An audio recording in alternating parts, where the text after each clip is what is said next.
दोस्तों नमस्कार, ये है मार्गदर्शन फॉर सिविल सर्विसेज। मैं अनुराग चौधरी। दोस्तों आज की वीडियो में प्रस्तुत है उत्तर प्रदेश लोक सेवा आयोग द्वारा आयोजित किए जाने वाले यूपीपीसीएस प्रारंभिक परीक्षा के लिए भारत के भूगोल से संबंधित महत्वपूर्ण तथ्यों का क्विक रिवीजन, जो उत्तर प्रदेश लोक सेवा आयोग द्वारा आयोजित अन्य परीक्षाओं के साथ अधीनस्थ सेवा चयन आयोग द्वारा आयोजित परीक्षाओं तथा अन्य राज्य लोक सेवा आयोगों जैसे उत्तराखंड, बिहार, राजस्थान और एमपीपीसीएस के लिए बहुत ही उपयोगी है। तो आइए शुरू करते हैं आज का वीडियो। भारत के सामान्य परिचय के बारे में जानते हैं। दोस्तों, भारत विश्व का क्षेत्रफल की दृष्टि से 7वां तथा जनसंख्या की दृष्टि से दूसरा सबसे बड़ा देश है। आप जानते हैं, भारत विश्व में क्षेत्रफल की दृष्टि से 7वें क्रम पर और जनसंख्या की दृष्टि से दूसरा सबसे बड़ा देश है। अगर भारत के क्षेत्रफल की बात करें तो इसका क्षेत्रफल संसार के क्षेत्रफल का 2.4% है, जबकि भारत में संपूर्ण विश्व की 17.5% जनसंख्या निवास कर रही है। और दोस्तों 2011 की जनगणना भी हुई है। अब जो करंट आंकड़े आएंगे उनके अनुसार जनसंख्या प्रतिशतता भारत में बढ़ गई होगी। तो भारत का क्षेत्रफल संसार के क्षेत्रफल का 2.4% है, जबकि भारत में संपूर्ण विश्व की 17.5% जनसंख्या निवास कर रही है। भारत की मुख्य भूमि का विस्तार उत्तर पूर्वी गोलार्ध में 8 डिग्री 4 मिनट उत्तर से 37 डिग्री 6 मिनट उत्तरी अक्षांश और 68 डिग्री 7 मिनट पूर्व से 97 डिग्री 25 मिनट पूर्वी देशांतर के मध्य है। तो याद रखिएगा, भारत की जो मुख्य भूमि है इसका विस्तार उत्तर पूर्वी गोलार्ध में है और ये विस्तार 8 डिग्री 4 मिनट उत्तरी से 37 डिग्री 6 मिनट उत्तरी अक्षांश और देशांतरी विस्तार इसका 68 डिग्री 7 मिनट पूर्व से 97 डिग्री 25 मिनट पूर्वी देशांतर के मध्य है। दोस्तों, कर्क रेखा जो है ये भारत के लगभग बीचों बीच से होकर गुजरती है। और कर्क रेखा भारत के किन किन राज्यों से होकर गुजरती है इसको याद करना पड़ेगा। तो याद कर लीजिए दोस्तों, कर्क रेखा भारत के 8 राज्यों गुजरात, राजस्थान, मध्य प्रदेश, छत्तीसगढ़, झारखंड, पश्चिम बंगाल, त्रिपुरा और मिजोरम से होकर गुजरती है। ये 8 भारतीय राज्य पश्चिम से अगर जो हम पूर्व की ओर चलें तो गुजरात, राजस्थान, मध्य प्रदेश, छत्तीसगढ़, झारखंड, पश्चिम बंगाल, त्रिपुरा और मिजोरम 8 राज्य हैं दोस्तों जिनसे होकर कर्क रेखा गुजरती है। भारत का मानक समय 82.5 डिग्री यामोत्तर है, याद रखिएगा, और 82 डिग्री 30 मिनट पूर्वी देशांतर को भारत की प्रामाणिक मध्याह्न रेखा कहा जाता है। भारतीय मानक समय या इंडियन स्टैंडर्ड टाइम और ग्रीनविच माध्य टाइम जिसको जीएमटी कहा जाता है, इसमें कितने का अंतर है? तो दोस्तों इसमें कुल 5 घंटे 30 मिनट यानी 5.5 घंटे का अंतर है भारतीय मानक समय और ग्रीनविच मीन टाइम के बीच। अगर हम भारत के दूरस्थ दक्षिणी बिंदु की बात करें तो ये इंदिरा पॉइंट जो कि ग्रेट निकोबार में है और इंदिरा पॉइंट का पुराना नाम पिग्मेलियन पॉइंट था। भारत का सुदूरस्थ उत्तरी बिंदु सियाचिन ग्लेशियर के निकट इंदिरा कोल ये जम्मू कश्मीर में स्थित है। दोस्तों दक्षिणी पॉइंट के बारे में बता दें कि जो भारत का दूरस्थ दक्षिणी बिंदु इंदिरा पॉइंट है ये सुनामी में डूब गया था। इसका पहले नाम पिग्मेलियन पॉइंट था लेकिन बाद में इसको इंदिरा पॉइंट कर दिया गया। तो भारत का सुदूरस्थ दक्षिणी बिंदु इंदिरा पॉइंट और उत्तरी बिंदु इंदिरा कोल रहा है। भारत का सुदूरस्थ पश्चिमी बिंदु ये दोस्तों गौहर मोता सरक्रीक गुजरात में और सुदूरस्थ पूर्वी बिंदु किविथी अरुणाचल प्रदेश में है। देखिए, एक प्रश्न पूछा जाता है कि बांग्लादेश की सीमा किन किन राज्यों से नहीं लगती है, तो उसमें जो ऑप्शन दिए जाते हैं इसमें देखिए पश्चिम बंगाल, असम, मेघालय, त्रिपुरा, मिजोरम, मणिपुर दिए जाते हैं। तो आप जान लीजिए दोस्तों, मणिपुर राज्य की जो सीमा है वो बांग्लादेश से नहीं मिलती है। बांग्लादेश की सीमा से लगे भारतीय राज्य पश्चिम बंगाल, असम, मेघालय, त्रिपुरा और मिजोरम हैं। याद रखिएगा कि मणिपुर राज्य की सीमा बांग्लादेश से नहीं लगती है। भूटान की सीमा से लगे भारत के जो राज्य हैं उनमें अरुणाचल प्रदेश, असम, पश्चिम बंगाल और सिक्किम हैं। दोस्तों, भूटान को लैंड ऑफ थंडरबोल्ट भी कहा जाता है। पाकिस्तान की सीमा को स्पर्श करने वाले भारतीय राज्य कौन कौन से हैं? तो देखिए, पंजाब, राजस्थान, गुजरात, जम्मू कश्मीर और लद्दाख राज्य ये पाकिस्तान की सीमा को स्पर्श करते हैं, जिसमें पंजाब, राजस्थान और गुजरात के अलावा जम्मू कश्मीर और लद्दाख केंद्र शासित प्रदेश हैं जो कि पाकिस्तान की सीमा को स्पर्श करते हैं। चीन की सीमा को स्पर्श करने वाले भारतीय राज्य और केंद्र शासित प्रदेश कौन हैं? तो देखिए, हिमाचल प्रदेश, उत्तराखंड, सिक्किम, अरुणाचल प्रदेश और केंद्र शासित प्रदेश लद्दाख ये चीन की सीमा को स्पर्श करता है। भारत और पाकिस्तान के मध्य अंतर्राष्ट्रीय सीमा का निर्धारण रेडक्लिफ रेखा द्वारा किया गया है। दोस्तों, डूरंड रेखा से भारत और अफगानिस्तान के मध्य सीमा का निर्धारण होता है और मैकमोहन रेखा भारत और चीन के मध्य सीमा निर्धारण करता है। पाक जल डमरू मध्य द्वारा भारत श्रीलंका से अलग होता है। दोस्तों, सिक्किम राज्य की सीमा 3 देशों से क्रमशः नेपाल, भूटान और चीन से मिलती है। तो ये बहुत ही महत्वपूर्ण है। जो भारत का कौन सा स्टेट है जिसकी सीमा 3 देशों से मिलती है? ये है सिक्किम। इसकी सीमा दोस्तों नेपाल, भूटान और चीन से मिलती है। त्रिपुरा राज्य, देखिए त्रिपुरा, ये तीनपुरा या त्रिपुरा लिखा गया है, ये 3 तरफ से बांग्लादेश से घिरा हुआ है, याद रखिएगा। भारत का जो त्रिपुरा राज्य है ये 3 तरफ से बांग्लादेश से घिरा है, यानी उसके 3 तरफ अंतर्राष्ट्रीय सीमा है और एक तरफ ये भारत से लगा हुआ है। और दोस्तों, आपकी जानकारी के लिए बता दें कि भारत की सीमा बनाने वाले जो देश हैं उनमें बांग्लादेश सर्वाधिक लंबी अंतर्राष्ट्रीय सीमा बनाता है। देखिए, भारतीय उपमहाद्वीप मूलतः गोंडवाना भूखंड का भाग था।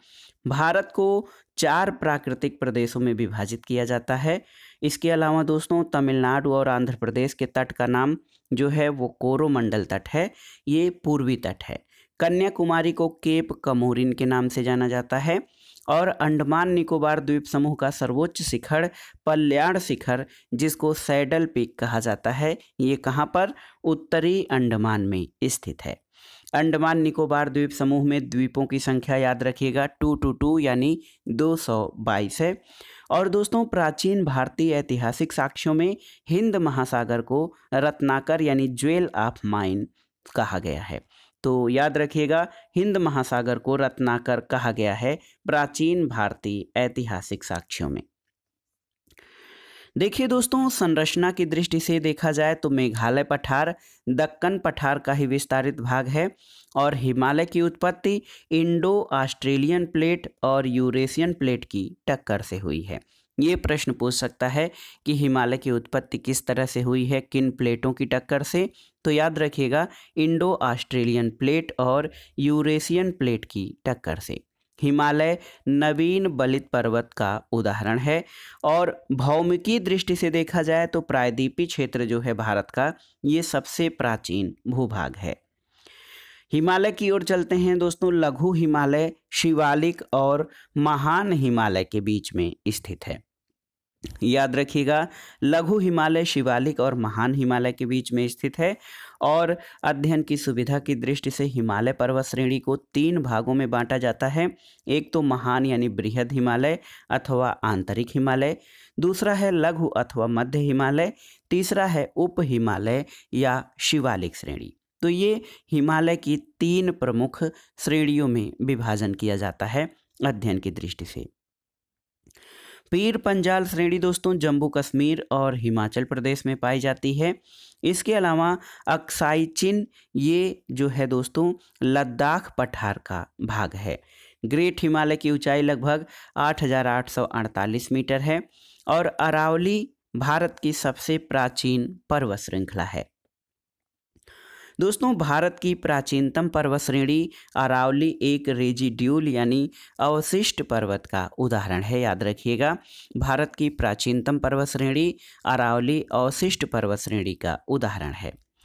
देखिए, दक्षिण भारत की सर्वोच्च पर्वत चोटी कौन सी है? तो ये है अनाईमुड़ी, जिसकी ऊंचाई 2,695 मीटर है। ये दक्षिण भारत की सर्वोच्च पर्वत चोटी है। आइए देखते हैं प्रमुख पठारों के बारे में। देखिए दोस्तों, तिब्बत का पठार ये दुनिया का सबसे ऊंचा पठार है। समुद्र तल से औसतन इसकी ऊंचाई 5000 मीटर है और सबसे बड़ा यानी 2.5 मिलियन वर्ग किलोमीटर क्षेत्रफल में फैला हुआ है तिब्बत का पठार। और यहीं पर दोस्तों पामीर का पठार स्थित है, जिसको पर्वतों की गांठ या दुनिया की छत कहा जाता है। तो ये समुद्र तल से 5000 मीटर ऊंचा पठार है। दक्कन का पठार तो भारत का सबसे बड़ा पठार है। मध्य और दक्षिण भारत के राज्यों में इसका विस्तार है और विभिन्न भागों में भिन्न भिन्न नामों से इसको संबोधित किया जाता है। तेलंगाना पठार, आंध्र प्रदेश में इसको तेलंगाना पठार, पूर्वोत्तर भाग में छोटा नागपुर पठार के नाम से दक्कन के पठार को जाना जाता है। दोस्तों, छोटा नागपुर का पठार तो ये दक्कन के पठार का जो पूर्वोत्तर विस्तार है उसे छोटा नागपुर पठार कहते हैं। ये 65,000 वर्ग किलोमीटर क्षेत्र में झारखंड, ओडिशा, पश्चिम बंगाल, बिहार, छत्तीसगढ़ तक विस्तारित महाद्वीपीय पठार है। इसके अलावा मेघालय पठार मेघालय राज्य में अवस्थित दक्कन पठार का भाग है दोस्तों। और देखिए, एक है दंडकारण्य पठार, तो ये उड़ीसा, छत्तीसगढ़ और आंध्र प्रदेश राज्य में स्थित है। इसी पर बैलाडीला लोहे की खदान स्थित है। दक्षिणी पश्चिमी भाग को मलकानगिरी पठार के नाम से जाना जाता है। तो प्रश्न आता है दंडकारण्य पठार का विस्तार किन राज्यों में है? तो याद रखिएगा, ओडिशा, छत्तीसगढ़ और आंध्र प्रदेश में दंडकारण्य पठार अवस्थित है। दोस्तों, नर्मदा और ताप्ती नदियों के मध्य कौन सी श्रेणियां हैं? तो ये सतपुड़ा श्रेणियां दोस्तों नर्मदा और ताप्ती नदियों के मध्य हैं। सतपुड़ा श्रेणियां दक्कन के पठार का ही भाग हैं। देखिए, नीलगिरी पर्वतमाला तो ये तमिलनाडु राज्य में स्थित है, जहां पूर्वी घाट और पश्चिमी घाट आकर मिलते हैं। दोस्तों, पूर्वी घाट और पश्चिमी घाट का मिलन स्थल नीलगिरी पर्वतमाला है। इसके अलावा कार्डामम पहाड़ियाँ या इलायची पहाड़ियाँ केरल और तमिलनाडु राज्य की सीमाओं पर स्थित हैं और शेवराय पहाड़ियाँ तमिलनाडु में स्थित हैं। विश्व का सर्वोच्च पर्वत शिखर माउंट एवरेस्ट, जिसकी ऊंचाई 8,848 मीटर या 29,028 फीट है, ये नेपाल में स्थित है। दोस्तों, बछेंद्री पाल प्रथम भारतीय महिला हैं जिन्होंने एवरेस्ट शिखर पर 1984 में चढ़ने में सफलता पाई थी। और संतोष यादव 2 बार माउंट एवरेस्ट पर विजय प्राप्त करने वाली महिला पर्वतारोही हैं। भारत की सर्वोच्च पर्वत चोटी कौन सी है? तो याद रखिएगा, माउंट एवरेस्ट नहीं, क्योंकि माउंट एवरेस्ट नेपाल का है। भारत की सर्वोच्च चोटी K2 गाडविन ऑस्टिन, ये 8,611 मीटर है और K2 गाडविन ऑस्टिन भारत की सर्वोच्च पर्वत चोटी है। नंदा चोटी कुमायूं हिमालय यानी उत्तराखंड का भाग है और गुरु शिखर पर्वत ये चोटी अरावली पर्वत की सर्वोच्च चोटी है, जो कि राजस्थान में स्थित है। देखिए दोस्तों, प्रसिद्ध कुल्लू घाटी हिमाचल प्रदेश में धौलाधार और पीर पंजाल श्रेणियों के मध्य स्थित है और ये भारत का प्रमुख दर्शनीय और पर्यटन स्थल है। तो याद रखिएगा, कुल्लू घाटी हिमाचल प्रदेश में धौलाधार और पीर पंजाल श्रेणियों के मध्य स्थित है। दोस्तों, हिमालय के हिमनदों के पिघलने की गति सर्वाधिक है और मेघालय का पठार प्रायद्वीपी पठार का ही विस्तार है। छोटा नागपुर पठार एक अग्र गंभीर का उदाहरण है। आइए कुछ पहाड़ी दर्रों और उनसे संबंधित राज्यों के बारे में जानते हैं। दोस्तों, बनिहाल दर्रा जम्मू कश्मीर में है, रोहतांग दर्रा हिमाचल प्रदेश में, लिपुलेख, मुलिंगला, नीति, माना ये दर्रे उत्तराखंड में हैं। तो याद रखिएगा। देखिए दोस्तों, लिपुलेख दर्रा, मुलिंगला, नीति दर्रा और माना उत्तराखंड राज्य में है। इसके अलावा नाथुला दर्रा बार बार पूछा गया है। नाथुला दर्रा और जेलेपला आपके सिक्किम में है। शिवकीला हिमाचल प्रदेश में स्थित है और जोजिला दर्रा जम्मू कश्मीर में स्थित है। बोमडीला अरुणाचल प्रदेश में और बुमला दर्रा ये अरुणाचल प्रदेश में ही है। भोर घाट दोस्तों महाराष्ट्र राज्य में और पाल घाट केरल में स्थित प्रमुख पर्वतीय दर्रा है। अरावली और विंध्य श्रृंखलाओं के मध्य दोस्तों कौन सा पठार स्थित है? तो याद रखिएगा, अरावली और विंध्य श्रृंखलाओं के मध्य मालवा का पठार स्थित है। दंडकारण्य, तो ये दक्षिण भारत के प्रायद्वीपीय पठार का एक भाग है और इसका विस्तार उड़ीसा, छत्तीसगढ़ और आंध्र प्रदेश राज्य में पाया जाता है। भारत की तटरेखा की लंबाई देखा जाए तो भारतीय तटरेखा की कुल लंबाई 7,517 किलोमीटर है और गुजरात राज्य का समुद्री तट सबसे लंबा है। तो किस राज्य का तट सबसे लंबा है या तटरेखा सबसे लंबी है? तो गुजरात की। और दोस्तों 10 डिग्री चैनल अंडमान को निकोबार से पृथक करता है, याद रखिएगा। ये भारत की जब स्थिति अवस्थिति से संबंधित, जब आप भारत के बारे में सामान्य परिचय जानते हैं तो इसको जानना बहुत ज़रूरी है। भारत के गुजरात राज्य का समुद्री तट सबसे लंबा है। 10 डिग्री चैनल अंडमान को निकोबार द्वीप से अलग करता है। और देखिए बैरन द्वीप, ये बंगाल की खाड़ी में अंडमान सागर में है और ये दक्षिण एशिया का एकमात्र सक्रिय ज्वालामुखी है। श्रीहरिकोटा द्वीप कहाँ पर? तो आंध्र प्रदेश में पुलिकट झील के समीप स्थित है। और लक्षद्वीप दोस्तों अरब सागर में है, जो कि एक प्रवाल द्वीप है और लक्षद्वीप में कुल 36 द्वीप हैं। कोरी क्रीक अथवा कोरी निवेशिका एक ज्वारी क्रीक है जो कच्छ के रन में स्थित है। सर क्रीक विवाद, दोस्तों सर क्रीक विवाद भारत और पाकिस्तान के मध्य विवादित क्षेत्र है। देखिए झुमरी तलैया, ये झारखंड राज्य के कोडरमा जिले में है। आंध्र प्रदेश को उपजाऊ धरातलीय बेसिनों के कारण भारत का कोहिनूर या कोहिनूर ऑफ इंडिया कहा जाता है। तो भारत का कोहिनूर आंध्र प्रदेश को उसके उपजाऊ धरातलीय बेसिन के कारण कहा जाता है। देखिए दोस्तों सूचना प्रौद्योगिकी के गढ़ कर्नाटक राज्य को आईटी पावर हाउस या सिलिकॉन स्टेट के नाम से जाना जाता है, क्योंकि यहाँ पर इंफॉर्मेशन टेक्नोलॉजी, सॉफ्टवेयर, हार्डवेयर की कई सारी कंपनियाँ और महत्वपूर्ण उद्योग विकसित है। बंगलुरु को दोस्तों सिलिकॉन वैली कहा जाता है और वृष्ट छाया प्रदेश महाराष्ट्र से संबंधित है।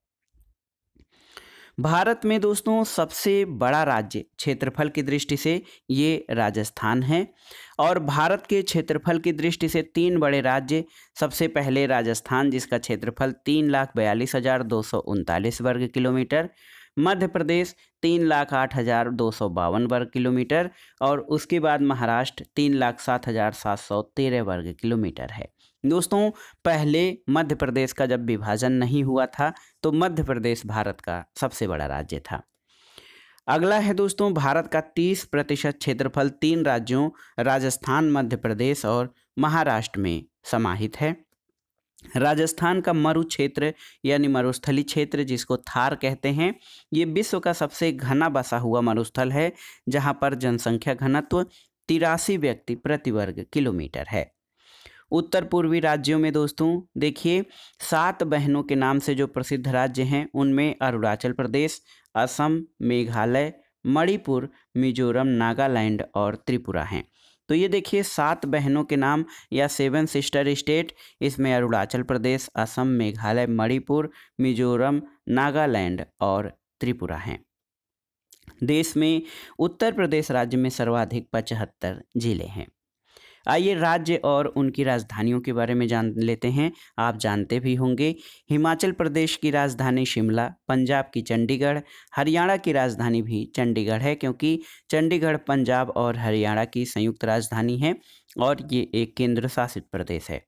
उत्तराखंड की राजधानी देहरादून, उत्तर प्रदेश की लखनऊ, राजस्थान की जयपुर, मध्य प्रदेश की राजधानी भोपाल, बिहार की पटना, झारखंड की राजधानी दोस्तों रांची, पश्चिम बंगाल की कोलकाता, ओडिशा की भुवनेश्वर, छत्तीसगढ़ की रायपुर, गुजरात का गांधीनगर, महाराष्ट्र का मुंबई, तेलंगाना का हैदराबाद, आंध्र प्रदेश का अमरावती है और गोवा की राजधानी दोस्तों पणजी है। इसी तरह कर्नाटक की राजधानी बंगलुरु, केरल की तिरुवनंतपुरम, तमिलनाडु की चेन्नई, सिक्किम की गंगटोक, असम की राजधानी दिसपुर, अरुणाचल प्रदेश की ईटानगर, नागालैंड की कोहिमा, मणिपुर की इम्फाल और मेघालय की शिलांग है। इसके अलावा मिजोरम की राजधानी आइजोल और त्रिपुरा की अगरतला है। देखिए दोस्तों, केंद्र शासित प्रदेश जो हमारे हैं उनकी राजधानियों के बारे में देख लेते हैं। इससे पहले आपको एक तथ्य बता दें, भारत में वर्तमान में 28 राज्य और 8 केंद्र शासित प्रदेश यानी यूनियन टेरिटरीज हैं। तो याद रखिएगा, भारत में वर्तमान में 28 राज्य और 8 केंद्र शासित प्रदेश हैं। केंद्र शासित प्रदेशों की राजधानियों को देख लेते हैं। जम्मू कश्मीर की राजधानी श्रीनगर है, लद्दाख की राजधानी लेह है, अंडमान और निकोबार द्वीप दोस्तों इसकी राजधानी पोर्ट ब्लेयर, पुडुचेरी की पुडुचेरी, दमन दीव और दादरा तथा नगर हवेली की राजधानी सिलवासा या अब इसकी राजधानी दमन कर दिया गया है, चंडीगढ़ की राजधानी चंडीगढ़, दिल्ली की राजधानी नई दिल्ली और लक्षद्वीप की कवारत्ती है। तो ये हमारे 8 केंद्र शासित प्रदेश और उनकी राजधानियां हैं। दोस्तों, वर्तमान में भारत में 28 राज्य और 8 केंद्र शासित प्रदेश हैं और 8 केंद्र शासित प्रदेशों के बारे में आपने जान लिया है। दिल्ली, चंडीगढ़, लक्षद्वीप, दादरा नगर हवेली तथा दमन द्वीप। देखिए, दादरा नगर हवेली और दमन द्वीप मिलाकर एक स्टेट बन गया है। इसके अलावा पुडुचेरी, अंडमान निकोबार द्वीप समूह, जम्मू कश्मीर और लद्दाख, ये हमारे 8 केंद्र शासित प्रदेश हैं। दोस्तों, थारू जनजाति उत्तराखंड और उत्तर प्रदेश के गोरखपुर में निवास करती है और थारू जनजाति दीपावली को शोक के त्यौहार के रूप में मनाती है। उत्तर पूर्वी भारत के पहाड़ी और जंगली क्षेत्रों में मंगोलायड प्रजाति समूह पाया जाता है और प्रोटो ऑस्ट्रेलायड प्रजाति से संबंधित जनजातियों में संथाल, भील, कोल, चेंचू, मलायन, कुरुम्बा, उरांव, मुंडा हैं। ये दोस्तों प्रोटो ऑस्ट्रेलायड प्रजाति से संबंधित हैं। आइए भारत की प्रमुख जनजातियों के बारे में जान लेते हैं। देखिए, उत्तराखंड में जो मुख्य जनजातियां पाई जाती हैं उनमें थारू, भोटिया, जौनसारी, राजी, नीति और कोय हैं। उत्तर प्रदेश में देखिए थारू, बुक्सा, राजी, जौनसारी, खरवार और महिगीर। ओडिशा में कोल, बोंडा, संथाल, जुआंग, खरिया, हो, ओरांव, गोंड और खोंड जनजातियां। झारखंड में मुंडा, संथाल, हो, ओरांव, बिरहोर, असुर, कोरबा, भूमिज और गोंड जनजातियां। इसके अलावा मध्य प्रदेश में जो प्रमुख जनजातियां हैं उनमें कोल, मुंडा, गोंड, भील, बैगा, असुर, मुरिया, बंजारा और लंबाड़ी जनजातियां पाई जाती हैं। सिक्किम में लिम्बू या यावयुंग और लेप्चा जनजातियां। असम में कार्बी, डफला, मिकिर, लुसाई, डिमारा और नागा जनजाति। हिमाचल प्रदेश में देखिए गद्दी, कनूरा और लाहौली जनजातियां पाई जाती हैं। बिहार में संथाल और पश्चिम बंगाल में दोस्तों संथाल जनजाति, भूमिज, लोधा इसके दार्जिलिंग क्षेत्र में यानी पहाड़ी क्षेत्र में पाई जाती है। मेघालय में आप जानते हैं विभिन्न पहाड़ियों के नाम से यहाँ पे जनजातियाँ भी हैं। गारो, खासी, जयंतिया और मिकिर ये इन पहाड़ियों पर रहने वाली जनजातियाँ हैं। केरल में चेंचू जनजाति पाई जाती है। गुजरात में डाफर, भील और कोली जनजातियों का निवास है। अरुणाचल प्रदेश में दोस्तों देखते हैं डफला, आपतानी, मिसमी, मोम्बा, सिंगफो और मिनियोंग जनजाति।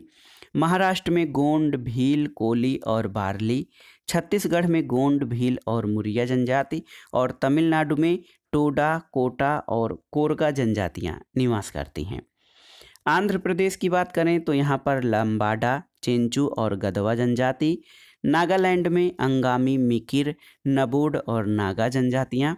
राजस्थान में देखिए भील, सहरिया, मीणा, बंजारा, कोली, सांसी और गरासिया जनजातियाँ ये राजस्थान में पाई जाती हैं। केरल में मोपला, काडर, डरुला और पनियान।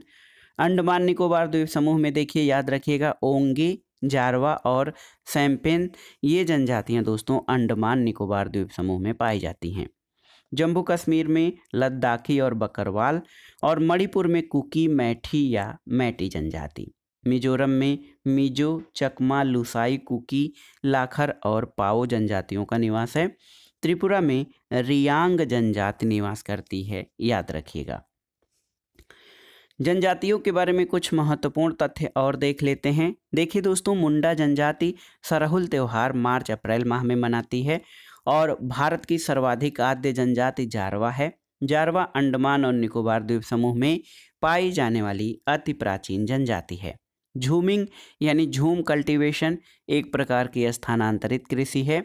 और जनगणना 2011 के अनुसार भारत में हिंदी के बाद सर्वाधिक व्यक्तियों द्वारा बोली जाने वाली बंगाली है और उसके बाद तेलुगु भाषा है। अब आइए जानते हैं भारत की प्रमुख नदियों के बारे में। दोस्तों, दो प्रकार की नदियां हैं, एक तो हिमालयी नदियां हैं। सबसे पहले हिमालयी नदियों के बारे में जानते हैं। हिमालयी नदियां पूर्ववर्ती अपवाह के उदाहरण हैं। इस प्रकार की नदियों में सिंधु, सतलज, गंगा और ब्रह्मपुत्र हैं। गंगा भारत की सबसे लंबी नदी है जिसकी लंबाई 2525 यानी 25 किलोमीटर है। इसका उद्गम गंगोत्री, हिमानी, गोमुख से होता है। भागीरथी और अलकनंदा का संयुक्त रूप ही गंगा कहलाता है। गंगा हरिद्वार में मैदानी भागों में प्रवेश करती है और पश्चिमी बंगाल फरक्का नामक स्थान पर यह बांग्लादेश में प्रवेश करती है, जहां इसे पद्मा नाम से जाना जाता है। बांग्लादेश में गंगा नदी ब्रह्मपुत्र से मिल जाती है और गंगा अपने मुहाने पर विश्व के सबसे बड़े डेल्टा का निर्माण करती है। गंगा की प्रमुख सहायक नदियों में यमुना, गंडक, घाघरा, कोसी, गोमती, सोन और रामगंगा हैं। दोस्तों, देवप्रयाग अलकनंदा और भागीरथी नदी के संगम पर स्थित है। रुद्रप्रयाग अलकनंदा और मंदाकिनी नदी के संगम पर है। बद्रीनाथ का प्रसिद्ध मंदिर अलकनंदा नदी के तट पर स्थित है, जबकि केदारनाथ ये मंदाकिनी नदी के तट पर स्थित है। गोमती नदी का उद्गम आप जानते हैं गोमत ताल, जिसको कि फुलहर झील भी कहा जाता है, पीलीभीत उत्तर प्रदेश में है। और ये गंगा की एकमात्र सहायक नदी है जिसका उद्गम मैदान में होता है और ये गाजीपुर जिले में गंगा नदी से मिल जाती है। यमुना नदी का उद्गम यमुनोत्री हिमनद के स्थित बंदरपूंछ से होता है और प्रयाग यानी इलाहाबाद में गंगा नदी से मिल जाती है। यमुना की प्रमुख सहायक नदियों में केन, बेतवा, चंबल आदि हैं। भारत में चंबल और सोन नदियां अध्यारोपित नदी का उदाहरण हैं। दोस्तों, सोन नदी गंगा के दाहिने किनारे से मिलने वाली प्रमुख नदी है और गंगा की सहायक सोन उत्तर वाहिनी नदी है। नर्मदा नदी विंध्याचल और सतपुड़ा दक्षिण में उनके मध्य एक भ्रंश घाटी से होकर बहती है। तो याद रखिएगा दोस्तों, नर्मदा नदी विंध्याचल और सतपुड़ा के मध्य भ्रंश घाटी से होकर बहती है। नर्मदा, ताप्ती और दामोदर नदियां ये भ्रंश घाटी से होकर प्रवाहित होती हैं। नर्मदा नदी डेल्टा का निर्माण नहीं जबकि ज्वारनदमुख यानी एस्चुअरीज का निर्माण करती है। दोस्तों, नर्मदा और ताप्ती नदियां पश्चिम की ओर बहती हैं और एस्चुअरी का निर्माण करती हैं। कावेरी नदी दक्कन पठार में प्रवाहित होती है, जहां ये श्रीरंगपट्टनम, शिवसमुद्रम और श्रीरंगम द्वीपों का निर्माण करती है। तो याद रखिएगा दोस्तों, श्रीरंगपट्टनम, शिवसमुद्रम और श्रीरंगम द्वीप ये कावेरी नदी द्वारा निर्मित हैं। प्रायद्वीपीय भारत की सबसे बड़ी नदी कौन सी है? तो ये गोदावरी है। और भारत की सर्वाधिक प्रदूषित नदी मीठी नदी महाराष्ट्र में है। दामोदर नदी को जैविक मरुस्थल यानी बायोलॉजिकल डेजर्ट भी कहा जाता है। और दोस्तों, कोसी नदी की 7 धाराएं हैं जिनमें अरुणा प्रमुख है। ये नदी अपने मार्ग परिवर्तन के लिए कुख्यात है, इसी कारण इसको बिहार का शोक कहा जाता है। देखिए, राजघाट नदी परियोजना दोस्तों उत्तर प्रदेश और मध्य प्रदेश में संयुक्त रूप से स्थापित परियोजना है। ये परियोजना उत्तर प्रदेश के ललितपुर जिले से 22 किलोमीटर दूर बेतवा नदी पर स्थित है। तो याद रखिएगा, राजघाट नदी परियोजना। भारत की चिनाव नदी पर दुनिया का सबसे ऊंचा रेलवे पुल बनाया गया है। और सिंधु नदी, ब्रह्मपुत्र नदी, सतलज नदी का उद्गम स्थल भारत में नहीं है। याद रखिएगा दोस्तों, कौन कौन सी नदियां हैं? सिंधु, ब्रह्मपुत्र और सतलज नदियों का उद्गम भारत में नहीं है। आइए जीके के अंतर्गत कुछ महत्वपूर्ण प्रश्न देख लेते हैं। नदियों के किनारे स्थित नगरों के बारे में। गोरखपुर राप्ती नदी के किनारे है, कानपुर गंगा नदी के किनारे, लुधियाना सतलज नदी के किनारे और सोकोवा घाट दोस्तों ब्रह्मपुत्र नदी के किनारे स्थित है। सूरत ताप्ती नदी के तट पर और कुरनूल आपका तुंगभद्रा नदी के तट पर स्थित नगर है। अहमदाबाद साबरमती नदी के किनारे है। पटना दोस्तों गंगा नदी के किनारे। हैदराबाद ये मूसी नदी के तट पर स्थित है। श्रीनगर आप जानते हैं झेलम नदी के तट पर स्थित है। कोटा चंबल नदी और पंढरपुर ये भीमा नदी के तट पर स्थित है। इसके अलावा दोस्तों नासिक ये गोदावरी नदी के तट पर प्रमुख धार्मिक और ऐतिहासिक स्थल है। बरेली रामगंगा नदी के तट पर है, भुवनेश्वर ये महानदी के तट पर, और ओरछा बेतवा नदी के किनारे है। कटक महानदी के तट पर ओडिशा में स्थित है। और दोस्तों अयोध्या सरयू नदी यानी घाघरा नदी के किनारे है। कोलकाता हुगली नदी के किनारे, और डिब्रूगढ़ असम का शहर है, ये ब्रह्मपुत्र नदी के किनारे है। उज्जैन क्षिप्रा नदी के तट पर, और संभलपुर महानदी के तट पर स्थित है। आगरा की अवस्थिति आप जानते हैं, गंगा की सहायक यमुना नदी के किनारे है, और लखनऊ गोमती नदी के तट पर स्थित है। बद्रीनाथ अलकनंदा नदी और वाराणसी गंगा नदी के तट पर स्थित है।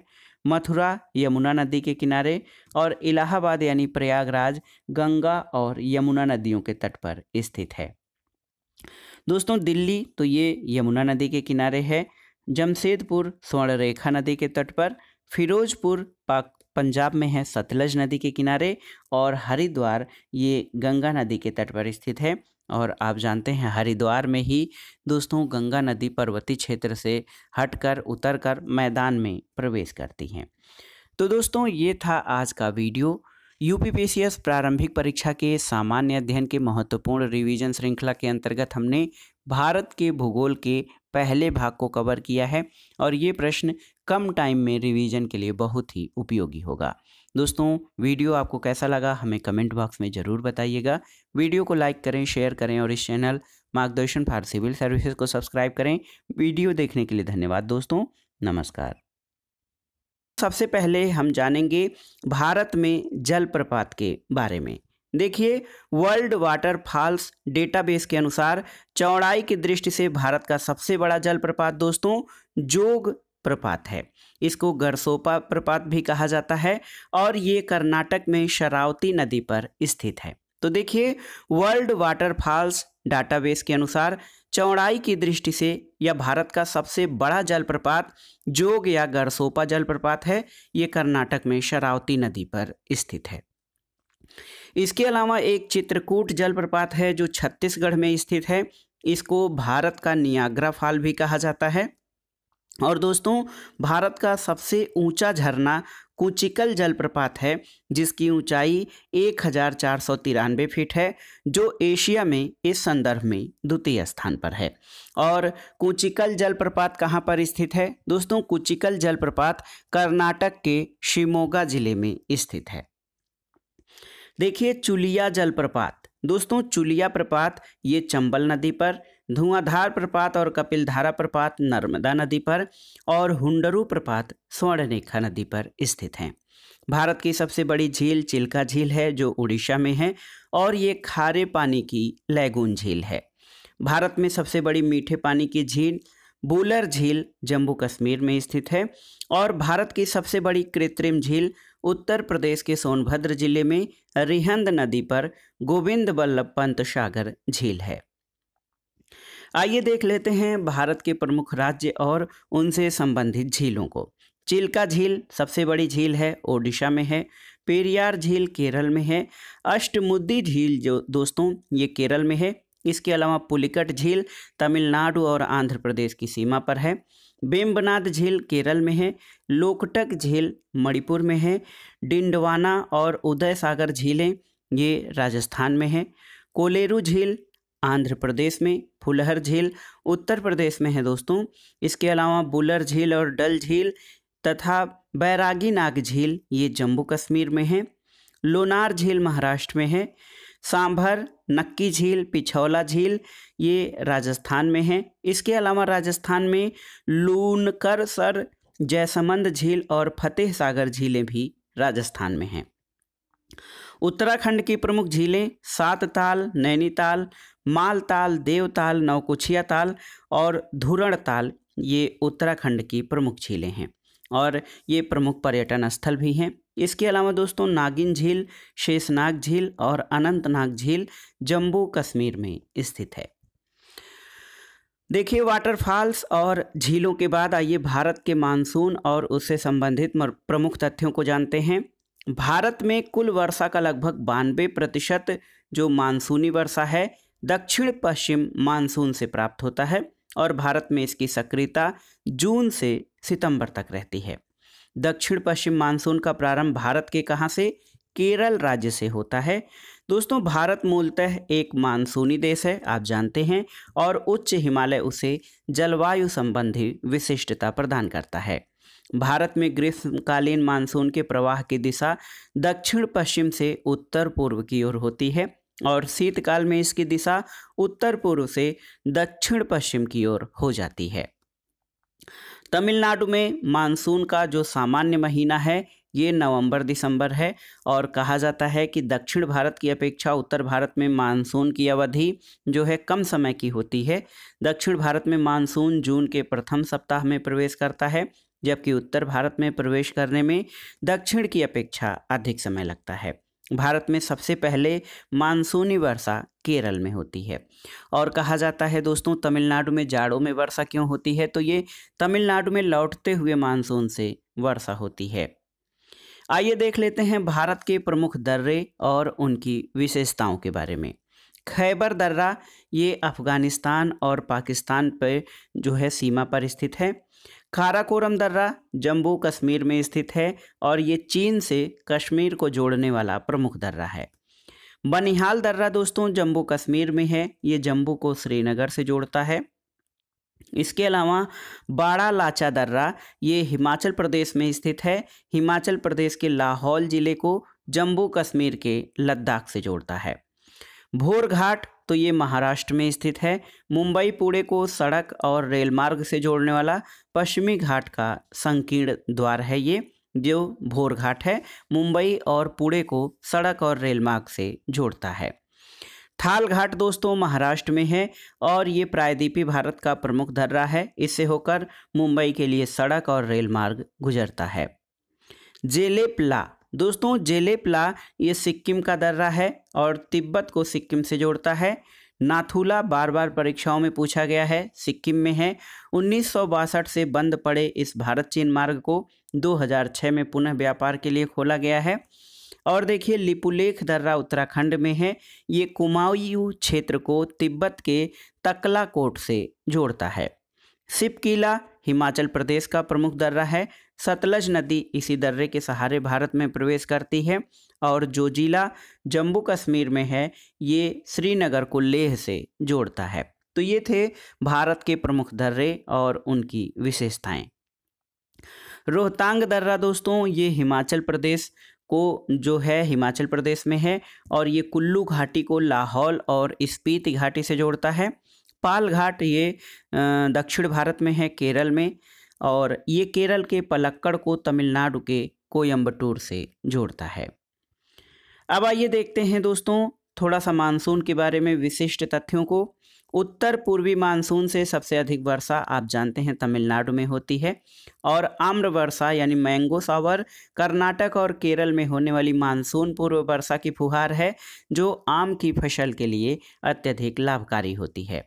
भारत में सबसे कम वर्षा वाला स्थान लेह है जो कि केंद्र शासित प्रदेश लद्दाख में स्थित है। चेरापूंजी भारत के पूर्वोत्तर राज्य मेघालय में है और मासिनराम से पहले विश्व में सर्वाधिक वर्षा वाला स्थान चेरापूंजी था। अब दुनिया का सर्वाधिक वर्षा वाला स्थान मासिनराम है। भारत में सर्वाधिक वर्षा प्राप्त करने वाले क्षेत्र पश्चिमी घाट, पूर्वी हिमालय और मेघालय हैं। देखिए भारत में उत्तरी मैदान में शीत ऋतु में होने वाली वर्षा पश्चिमी विक्षोभ या जेट स्ट्रीम द्वारा होती है। पश्चिमी विक्षोभ की उत्पत्ति कहाँ होती है, तो पश्चिमी विक्षोभ की उत्पत्ति मुख्यतः भूमध्य सागर में होती है जहाँ से ये आर्द्रता भी ग्रहण करते हैं और उत्तर भारत में पश्चिमी विक्षोभ से होने वाली वर्षा गेहूं की कृषि के लिए अत्यंत लाभकारी होती है। भारत में दोस्तों शरद ऋतुकाल यानी अक्टूबर नवंबर में लौटते हुए मानसून जिसको कि उत्तर पूर्वी मानसून कहते हैं, इससे तमिलनाडु तट पर 65 से 75 सेंटीमीटर तक वर्षा होती है। भारत में मुख्यतः 4 ऋतु चक्रवात पाई जाती है दोस्तों। शीत ऋतु 15 दिसंबर से 15 मार्च तक होता है। ग्रीष्म ऋतु 16 मार्च से 15 जून तक, वर्षा ऋतु 16 जून से 15 सितंबर तक और शरद ऋतु 16 सितंबर से 14 दिसंबर तक। ये दोस्तों मुख्य रूप से भारत में जो पाई जाने वाली मोटे तौर पर 4 ऋतुएं हैं और उनका विभाजन। भारत की आकृति के कारण दक्षिण पश्चिमी मानसून दो शाखाओं में बढ़ता है। पहला अरब सागर शाखा, दूसरा बंगाल की खाड़ी शाखा। मासिनराम मेघालय में दुनिया का सबसे अधिक वर्षा वाला स्थान है।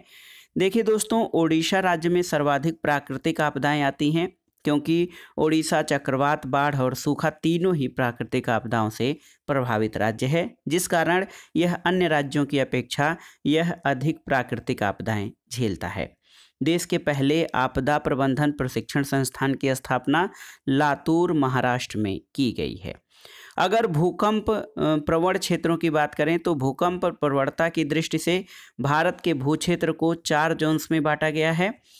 विगत 2 दशकों में उत्तर भारत के मैदानों में बाढ़ की बारंबारता बढ़ गई है। इसका प्रमुख कारण नदियों की घाटियों का गाद निक्षेपण के कारण छिछला होना है और गहराई में कमी के कारण सामान्य वर्षा में भी बाढ़ आने की संभावना बढ़ जाती है।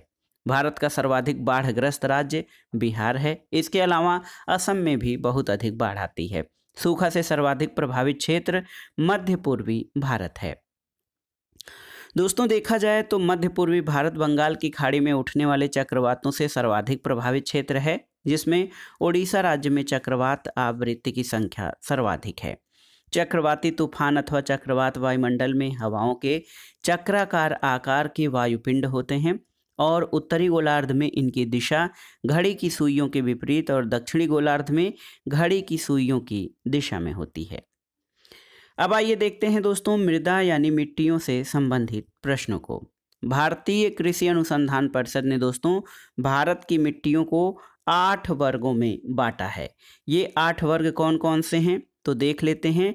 जलोढ़ मिट्टी या दोमट मिट्टी, जिसको एलुवियल सॉइल कहते हैं। दूसरा काली मिट्टी, लाल मिट्टी, लैटराइट मिट्टी, मरुस्थली मिट्टी, खारी और क्षारीय मिट्टी, पीठमय या जैव मिट्टी और 8वां वनीय मिट्टी। तो ये दोस्तों भारतीय कृषि अनुसंधान परिषद द्वारा भारत के 8 मिट्टी क्षेत्रों में विभाजन किया गया है। काली मिट्टी के बारे में जानते हैं तो काली मिट्टी को स्थानीय रूप से रेगुर या रेगड़ या कपास मिट्टी या फिर उष्णकटिबंधीय चरनोजम कहा जाता है। दक्कन ट्रैप की काली मिट्टी को रेगड़ या रेगुर के नाम से जाना जाता है और ये मिट्टी कपास की खेती के लिए अधिक उपयुक्त होती है। इस कारण इसे कपासी मिट्टी भी कहा जाता है। काली मिट्टी में लोहा, चूना, कैल्शियम, पोटास, एल्यूमिनियम और मैग्नीशियम कार्बोनेट की अधिकता और नाइट्रोजन, फास्फोरस और जैविक पदार्थों की कमी पाई जाती है। भारत में काली मिट्टी का विस्तार मुख्यतः महाराष्ट्र, पश्चिमी मध्य प्रदेश, गुजरात, राजस्थान, आंध्र प्रदेश, तमिलनाडु राज्यों के लगभग 5 लाख वर्ग किलोमीटर क्षेत्रफल पर मिलता है। काली मिट्टी में तीव्र जल धारण की क्षमता पाई जाती है। ये भीगने पर ठोस और चिपचिपी हो जाती है और सूखने पर आकुंचित और दरार युक्त हो जाती है, इसलिए इसको स्वतः जुताई वाली मिट्टी भी कहा जाता है। काली मिट्टी कपास की खेती के लिए सर्वाधिक उपयुक्त है। दोस्तों, पश्चिमी भारत की काली मिट्टी का निर्माण लावा यानी बेसाल्ट से हुआ है, इस कारण इसे लावा मिट्टी भी कहा जाता है। लैटराइट मिट्टी के बारे में जानते हैं तो लैटराइट मिट्टी का लाल रंग किसके कारण? लोहे के ऑक्साइड के कारण होता है। ये मिट्टियाँ सामान्यतः लौह और एल्यूमिनियम में समृद्ध होती हैं, जबकि नाइट्रोजन, पोटास, चूना और जैविक पदार्थों की इनमें कमी होती है। इसका सर्वाधिक विकास मालाबार तटीय प्रदेश, केरल, महाराष्ट्र, मेघालय में पाया जाता है और ये अत्यंत कम उर्वरता वाली मिट्टियां हैं। लैटराइट मिट्टी काजू की खेती के लिए उपयुक्त होती है। कछारी मिट्टी या जलोढ़ मिट्टी के बारे में जानते हैं तो कछारी या जलोढ़ मिट्टी सर्वाधिक क्षेत्रफल पर पाई जाने वाली मृदा है और ये देश के लगभग 40% भागों के लगभग 15 लाख वर्ग किलोमीटर क्षेत्रफल पर विस्तृत है। जलोढ़ मिट्टी पंजाब से असम तक के विशाल मैदानी भाग के साथ नर्मदा, ताप्ती, महानदी, गोदावरी, कृष्णा, कावेरी घाटियों में फैली है और ये मिट्टी मुख्यतः हिमालय से उद्गमित होने वाली नदियों गंगा, ब्रह्मपुत्र, सतलज और इसकी सहायक नदियों द्वारा निक्षेपित की गई है। जलोढ़ मिट्टी को भूगर्भ शास्त्रीय दृष्टि से 2 भागों खादर और बांगर में बांटा गया है। पुरानी जलोढ़ मिट्टी को दोस्तों बांगर कहते हैं और नई जलोढ़ मिट्टी को खादर कहा जाता है।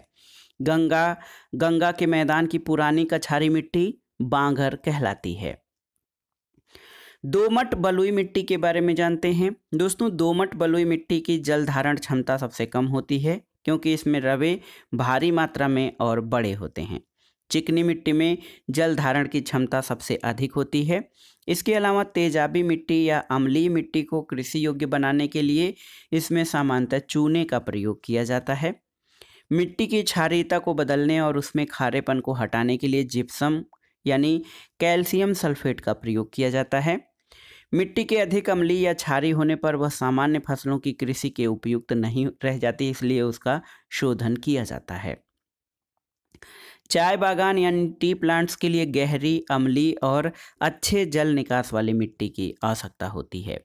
भारत में दोस्तों चंबल घाटी क्षेत्र मृदा अपरदन से सर्वाधिक प्रभावित क्षेत्र है और फसल चक्र यानी क्रॉप साइकिल फसलों में परिवर्तन के द्वारा मृदा की उर्वरता शक्ति में वृद्धि की जाती है और इसमें फसलें इस तरह से ली जाती हैं कि उसकी उर्वरता का ह्रास न होने पाए। अब आइए देखते हैं भारत के वन यानी फॉरेस्ट्स ऑफ इंडिया के बारे में। देखिए दोस्तों, मृदा अपरदन या सॉइल एरोजन को वनारोपण द्वारा रोका जा सकता है।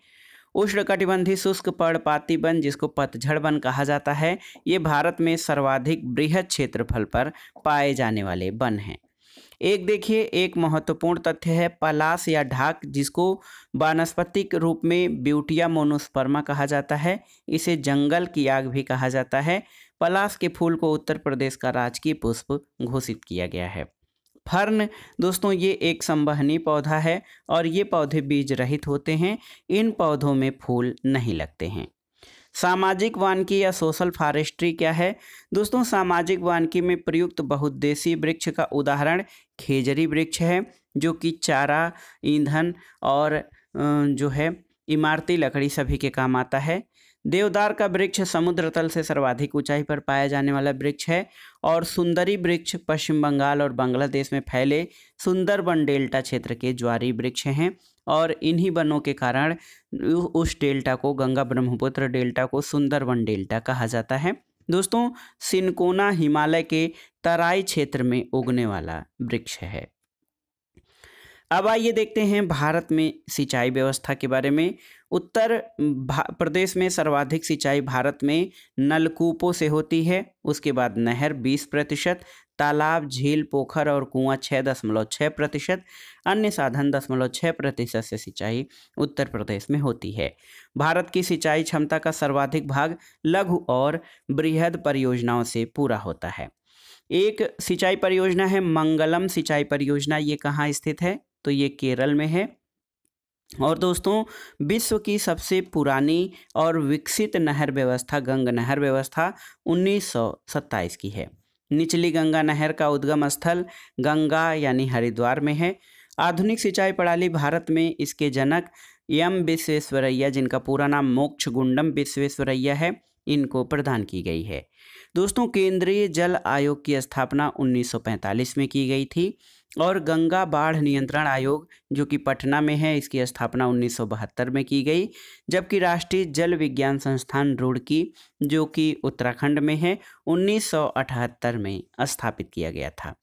उत्तर प्रदेश की सबसे लंबी नहर शारदा नहर है और देश की सबसे लंबी नहर इंदिरा गांधी नहर, जिसकी लंबाई 649 किलोमीटर है, ये पंजाब, हरियाणा और राजस्थान में विस्तृत है। अंतर्राज्यीय जल विवाद अधिनियम 1956 में पारित हुआ था और भारत पाकिस्तान के बीच सिंधु जल संधि ये 1960 में हस्ताक्षरित हुई थी। सर्वाधिक सिंचित क्षेत्र वाली फसल दोस्तों गन्ना है 93.7%, उसके बाद गेहूं 91.3% है। उत्तर प्रदेश के अगर जो पश्चिमी जिलों की बात करें, मेरठ, सहारनपुर और मुजफ्फरनगर, यहाँ पर मुख्यतः पूर्वी यमुना नहर के द्वारा सिंचाई की जाती है और घटीमा जल विद्युत की गृह शारदा नहर पर बनाया गया है। कमांड एरिया डेवलपमेंट प्रोग्राम यानी कमान क्षेत्र विकास कार्यक्रम 1974-75 में शुरू किया गया था।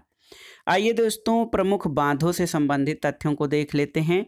विश्व का सबसे ऊंचा बांध ये नुरेक बांध ताजिकिस्तान में है, 300 मीटर ऊंचाई है। विश्व का सबसे ऊंचा प्राकृतिक बांध ये दोस्तों देखिए यूसोई बांध है ताजिकिस्तान में 567 मीटर। भारत का सबसे ऊंचा बांध टिहरी बांध है जो कि भागीरथी नदी पर उत्तराखंड में है। भारत का सबसे लंबा बांध हीराकुंड ओडिशा में महानदी पर स्थित है। सरहिंद नहर दोस्तों सतलज नदी पर पंजाब में है। त्रिवेणी नहर गंडक नदी पर बिहार में। मैटूर बांध कावेरी नदी पर तमिलनाडु राज्य में स्थित है। दोस्तों अगर जो क्षेत्रफल की दृष्टि से देखा जाए तो कुओं से सर्वाधिक सिंचाई आंध्र प्रदेश में होती है। भारत में तालाब द्वारा सिंचाई 2 शीर्ष राज्य आंध्र प्रदेश और तमिलनाडु हैं, और भारत में ट्यूबवेल द्वारा सिंचाई के शीर्ष 2 राज्य उत्तर प्रदेश और पंजाब हैं। सरदार सरोवर परियोजना दोस्तों इसका निर्माण गुजरात राज्य में नर्मदा नदी पर नौगांव के पास 138.68 मीटर ऊंचे बांध से किया गया है, और इससे लाभान्वित होने वाले राज्यों में गुजरात, राजस्थान, महाराष्ट्र और मध्य प्रदेश शामिल हैं। सर्वाधिक लाभ गुजरात राज्य को मिलता है। आइए देखते हैं उत्तर प्रदेश में स्थित प्रमुख ताप विद्युत परियोजनाओं को। ये यूपी स्पेशल खंड के लिए भी महत्वपूर्ण है। सिंगरौली ताप विद्युत परियोजना सोनभद्र में है। रिहंद बांध सोनभद्र में है। दादरी ताप विद्युत परियोजना गौतम बुद्ध नगर। ऊंचाहार रायबरेली में। टांडा अंबेडकर नगर। ओबरा ताप विद्युत परियोजना दोस्तों सोनभद्र में, और हरदुआगंज अलीगढ़ में स्थित है। इसके अलावा पारीक्षा ताप विद्युत परियोजना झांसी में स्थित है। यहाँ पर देखिए बरगी दोस्तों ये ओंकारेश्वर और इंदिरा सागर बांध नर्मदा नदी पर है। बरगी, ओंकारेश्वर और इंदिरा सागर बांध ये नर्मदा नदी पर बनाए गए हैं। भाखड़ा नंगल बहुउद्देशीय परियोजना सतलज नदी पर है। पंजाब, हरियाणा और राजस्थान राज्यों का ये संयुक्त परियोजना है। कावेरी नदी जल विवाद में कौन कौन से राज्य शामिल हैं? तो तमिलनाडु, कर्नाटक, केरल और पुडुचेरी ये कावेरी नदी जल विवाद से संबंधित राज्य हैं। नागार्जुन सागर परियोजना तो ये महत्वपूर्ण है, कृष्णा नदी पर है, और आंध्र प्रदेश की ये सबसे बड़ी परियोजना है। हीराकुंड बांध ओडिशा राज्य में महानदी पर बनाई गई महत्वाकांक्षी परियोजना है। ये लगभग 61 मीटर यानी 200 फीट ऊंचा और 4801 मीटर मुख्य बांध की लंबाई है। ये दुनिया का सबसे लंबा बांध है। इस बांध की कुल लंबाई 25.8 किलोमीटर है। तो ये दोस्तों हीराकुंड बांध सर्वाधिक लंबा बांध है। चंबल नदी पर निर्मित दोस्तों चंबल परियोजना है। ये राजस्थान और मध्य प्रदेश की संयुक्त परियोजना है। इस परियोजना के अंतर्गत 3 बांध बनाए गए हैं। गांधी सागर बांध मध्य प्रदेश में, राणा प्रताप सागर बांध और जवाहर सागर बांध राजस्थान में है। टिहरी बांध परियोजना का निर्माण भागीरथी नदी पर भागीरथी और भिलांगना के संगम के थोड़ा सा आगे उत्तराखंड के टिहरी जिले में किया गया है। मैथान, बेल पहाड़ी और तिलैया बांध ये देखिए बहुत ही महत्वपूर्ण है। इनका निर्माण दामोदर की सहायक नदी बराकर नदी पर दामोदर नदी घाटी परियोजना के प्रथम चरण में किया गया था। तो मैथान बांध, बेल पहाड़ी और तिलैया बांध ये दामोदर की सहायक बराकर नदी पर निर्मित हैं। दोस्तों दामोदर घाटी परियोजना या डीवीसी जिसको दामोदर वैली प्रोजेक्ट कहा जाता है, ये स्वतंत्र भारत की प्रथम बहुउद्देशीय परियोजना है। झारखंड और पश्चिम बंगाल राज्यों में फैली दामोदर घाटी का यूएसए की टेनेसी घाटी परियोजना के आधार पर संयुक्त विकास के लिए 1948 में दामोदर घाटी निगम की स्थापना की गई थी। भारत में जल विद्युत संयंत्र की स्थापना सबसे पहले 1987 में पश्चिम बंगाल के दार्जिलिंग के निकट सीडापोंग में की गई थी। और चुखा जल विद्युत परियोजना दोस्तों ये कहाँ पर स्थित है? तो ये चुखा जल विद्युत परियोजना भारत ने भूटान के सहयोग से बनाई है। अलमट्टी बांध कृष्णा नदी पर है। मैटूर डैम कावेरी नदी पर। पोंग बांध ब्यास नदी पर और कालागढ़ बांध रामगंगा नदी पर है। महाकाली संधि भारत और नेपाल के मध्य फरवरी 1996 में हुई थी। अब आइए देखते हैं दोस्तों भारत की प्रमुख बहुउद्देशीय नदी घाटी परियोजनाएं। दोस्तों नदी घाटी परियोजना या बहुउद्देशीय नदी घाटी परियोजनाओं को भारत के प्रथम प्रधानमंत्री जवाहरलाल नेहरू ने आधुनिक भारत के मंदिर की संज्ञा दी थी। और ये परियोजनाएं सिंचाई और जल विद्युत तथा कुल मिलाकर देखा जाए तो दर्शनीय स्थल के रूप में भी, पर्यटक स्थल के रूप में भी ये हमारे यहाँ स्थापित हैं। हीराकुंड परियोजना दोस्तों ये महानदी पर ओडिशा में है। भाखड़ा नंगल परियोजना सतलज नदी पर पंजाब, हरियाणा और राजस्थान से संबंधित है। इडुक्की परियोजना पेरियार नदी पर केरल में है। नागार्जुन सागर परियोजना कृष्णा नदी पर आंध्र प्रदेश में है। और तेलुगु गंगा परियोजना कृष्णा नदी पर तमिलनाडु, आंध्र प्रदेश, महाराष्ट्र और कर्नाटक की संयुक्त परियोजना है। मयूराक्षी परियोजना ये मयूराक्षी नदी पर पश्चिम बंगाल में स्थित है।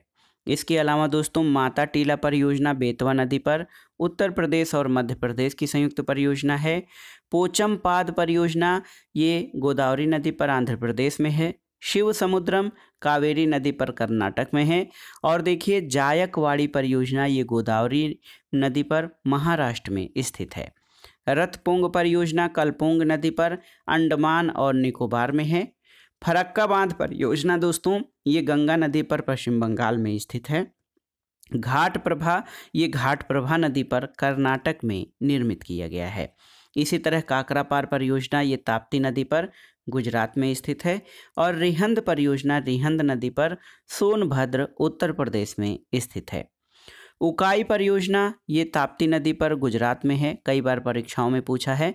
और कोयना परियोजना दोस्तों कोयना नदी पर महाराष्ट्र में स्थित है। तवा परियोजना तवा नदी पर मध्य प्रदेश में है। और देखिए तुलबुल परियोजना ये दोस्तों झेलम नदी पर स्थित है, जम्मू कश्मीर में। बगलीहार परियोजना चिनाब नदी पर है, जम्मू कश्मीर में। और तपोवन और विष्णुगंगा परियोजना अलकनंदा नदी पर उत्तराखंड में स्थित हैं। चिनाब नदी पर बगलीहार है और इसी के साथ साथ दुलहस्ती परियोजना भी दोस्तों चिनाब नदी पर है, जम्मू कश्मीर में। तो देखिए बगलीहार और दुलहस्ती परियोजनाएं चिनाब नदी पर हैं। रानी लक्ष्मीबाई सागर परियोजना बेतवा नदी पर मध्य प्रदेश में स्थित है। इसके अलावा तीस्ता जल विद्युत परियोजना तीस्ता नदी पर सिक्किम में है। जवाहर सागर और राणा प्रताप सागर बांध ये दोस्तों चंबल नदी पर राजस्थान में स्थित हैं। अब आइए आगे और देखते हैं बाढ़ सागर परियोजना सोन नदी पर बिहार, उत्तर प्रदेश और मध्य प्रदेश की संयुक्त परियोजनाएं हैं। शारदा परियोजना शारदा और गोमती नदियों पर उत्तर प्रदेश में है। रामगंगा परियोजना रामगंगा नदी पर उत्तर प्रदेश में स्थित है। इसके अलावा दोस्तों आप देख सकते हैं कोसी परियोजना ये कोसी परियोजना कोसी नदी पर बिहार और नेपाल की परियोजना है। गंडक परियोजना गंडक नदी पर बिहार और नेपाल की संयुक्त परियोजना है। सतलज परियोजना चिनाब नदी पर है, जम्मू और कश्मीर में। नाथपा झकरी परियोजना सतलज नदी पर हिमाचल प्रदेश में है। और भीमा परियोजना ये पवना और कृष्णा नदी पर ये दोस्तों महाराष्ट्र में स्थित है। तो ये था आज का वीडियो। इसमें आपने भारत के भूगोल से संबंधित महत्वपूर्ण प्रश्नों का रिवीजन किया जो यूपीपीसीएस प्रारंभिक परीक्षा के साथ साथ आरओ यानी समीक्षा अधिकारी, सहायक समीक्षा अधिकारी, लोअर पीसीएस, अधीनस्थ सेवा चयन आयोग द्वारा आयोजित की जाने वाली परीक्षाओं और टेट तथा सुपर टेट आदि के लिए बहुत ही उपयोगी है। आप इन प्रश्नों को तैयार कर लीजिएगा। वीडियो आपको कैसा लगा हमें कमेंट बॉक्स में ज़रूर बताइएगा। वीडियो को लाइक करें, शेयर करें और इस चैनल मार्गदर्शन फॉर सिविल सर्विस को सब्सक्राइब करें। वीडियो देखने के लिए धन्यवाद दोस्तों, नमस्कार। खनिज देखिए अरबों खरबों वर्ष तक भूपटल में दबे शैलों से खनिज पदार्थों का निर्माण होता है। अरबों खरबों वर्षों तक भूपटल में दबे शैलों से खनिज पदार्थों का निर्माण होता है।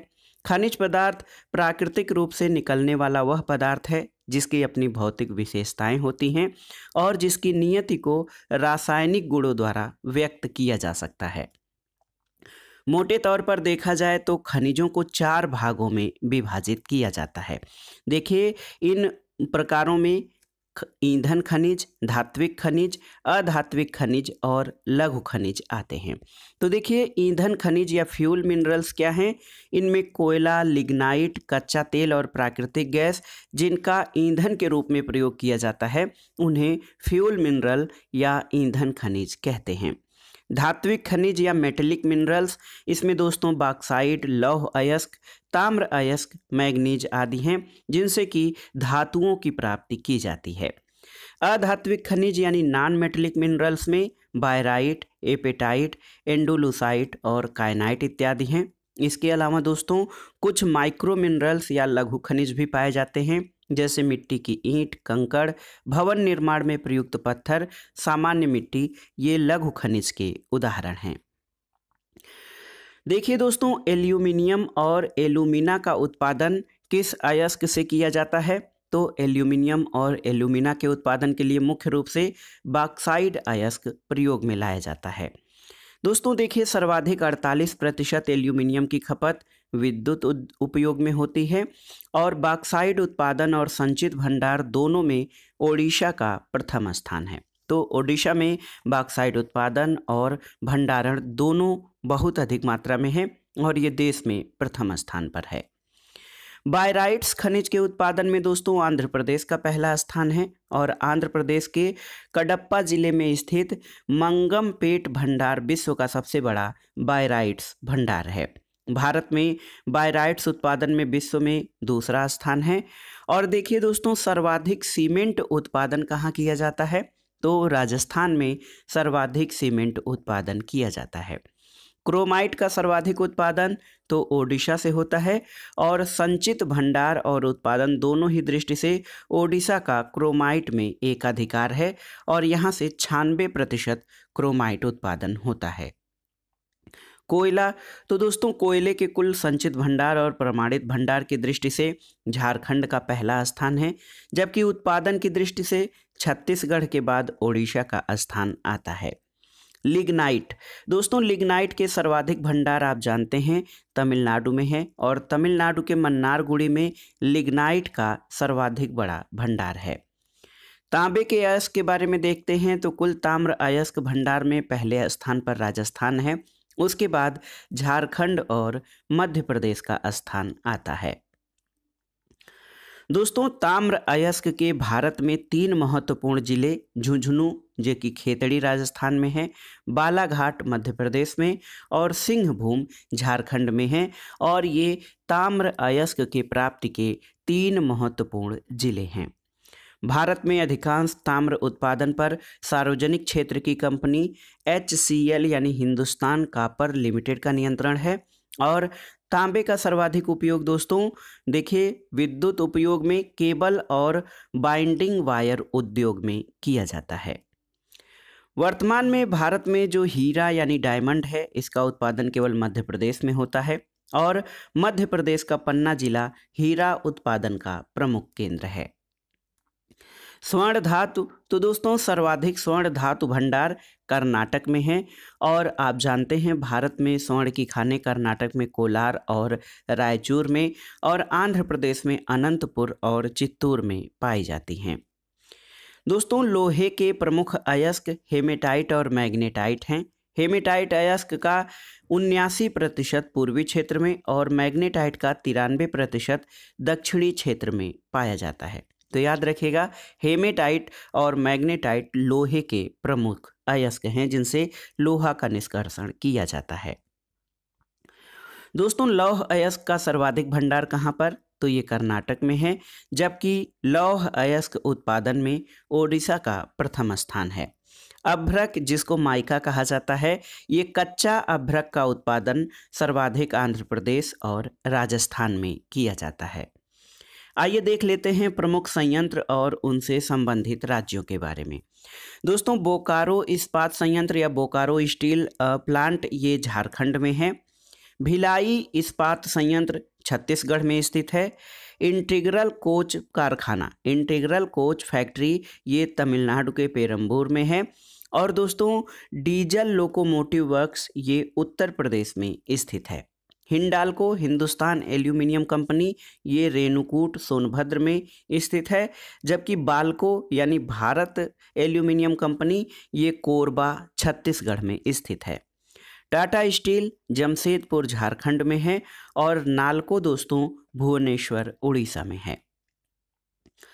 चांदी के उत्पादन में देखिए चांदी और स्वर्ण के सह उत्पाद के रूप में लेड जिंक और ताम्र अयस्कों से उप उत्पाद के रूप में प्राप्त होता है।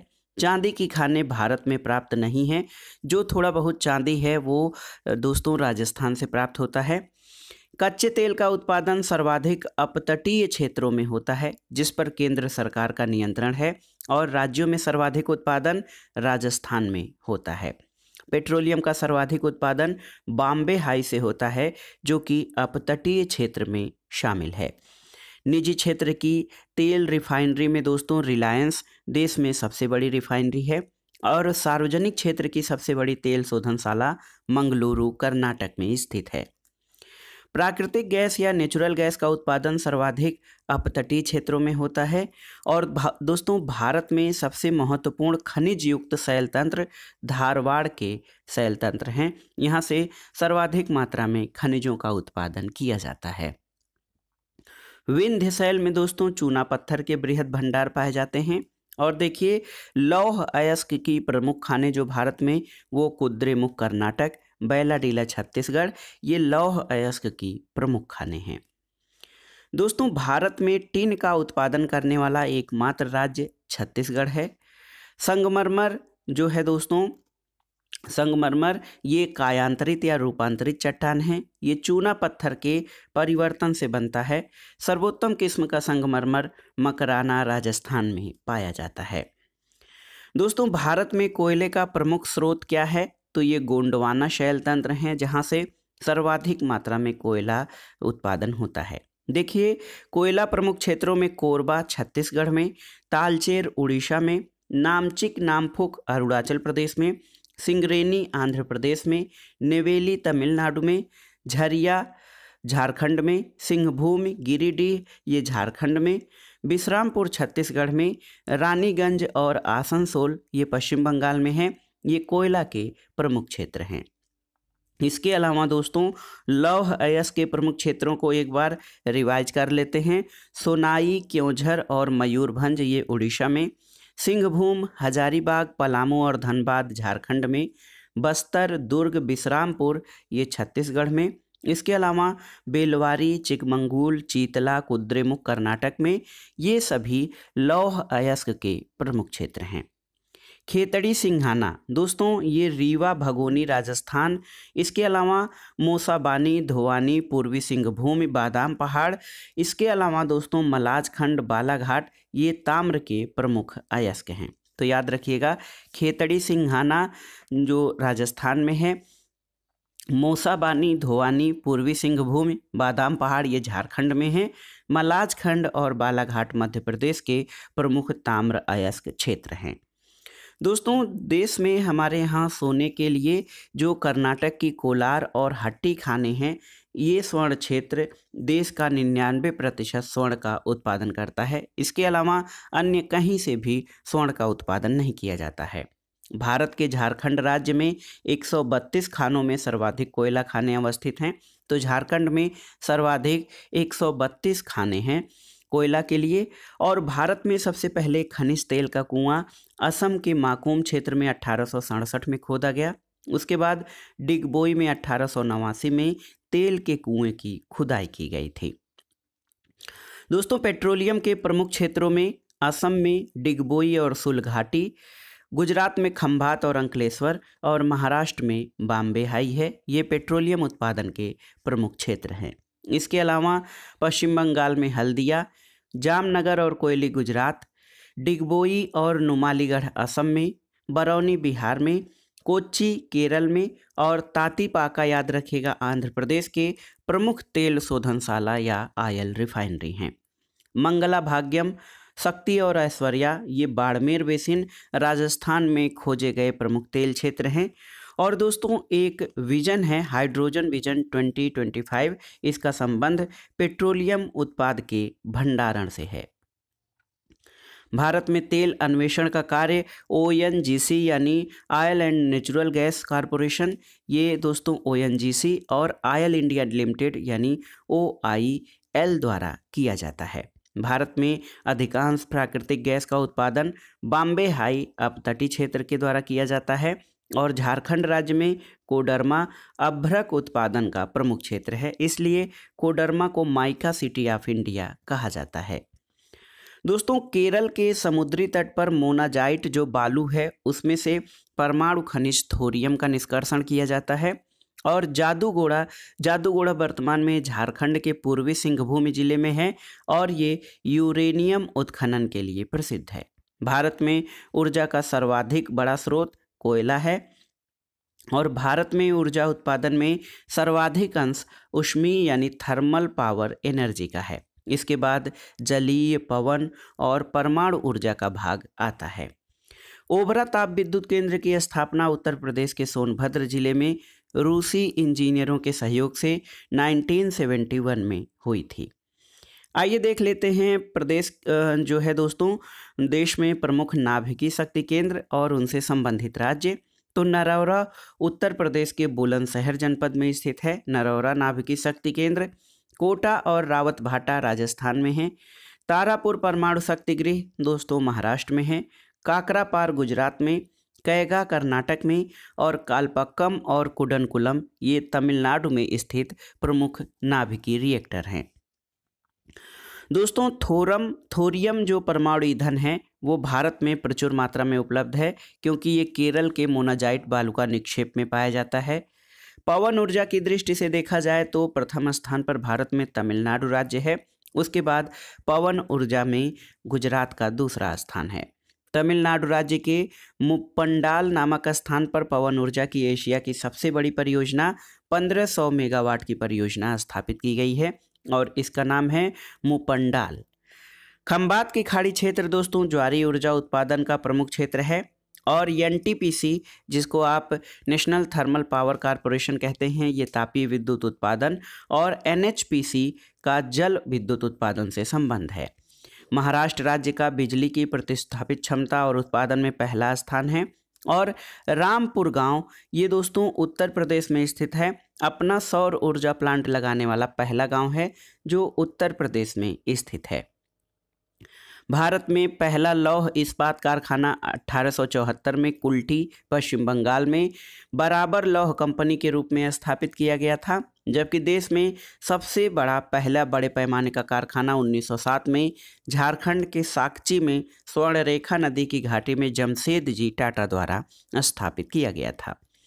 स्वतंत्रता के पूर्व भारतीय लौह इस्पात कंपनी की स्थापना 1908 में पश्चिमी बंगाल की दामोदर नदी घाटी में हीरापुर नामक स्थान पर किया गया था।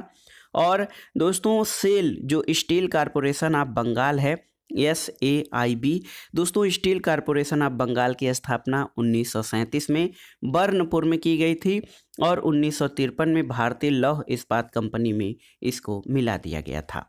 स्वतंत्रता के बाद भारत की द्वितीय पंचवर्षीय योजना में उद्योगों पर विशेष बल दिया गया, भारी और आधारभूत उद्योगों पर, और इसी के अंतर्गत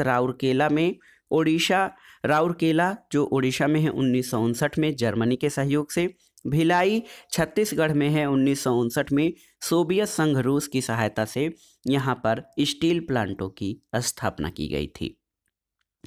दोस्तों तृतीय पंचवर्षीय योजना काल में बोकारो स्टील प्लांट की स्थापना 1964 में झारखंड में पूर्व सोवियत संघ की सहायता से की गई और सलेम इस्पात संयंत्र जो कि तमिलनाडु में है, विशाखापत्तनम इस्पात संयंत्र विशाखापत्तनम आंध्र प्रदेश में है, विजयनगर इस्पात संयंत्र हासपेट बेल्लारी जिला कर्नाटक में है। ये चौथे पंचवर्षीय योजनाओं में स्थापित किए गए थे। और दोस्तों 1974 में सरकार ने स्टील अथॉरिटी ऑफ इंडिया यानी सेल को स्थापित किया और इस्पात उद्योग के विकास की जिम्मेदारी इसे दी गई। भारत में प्रथम एल्यूमिनियम संयंत्र JK नगर पश्चिम बंगाल में 1937 में स्थापित किया गया था।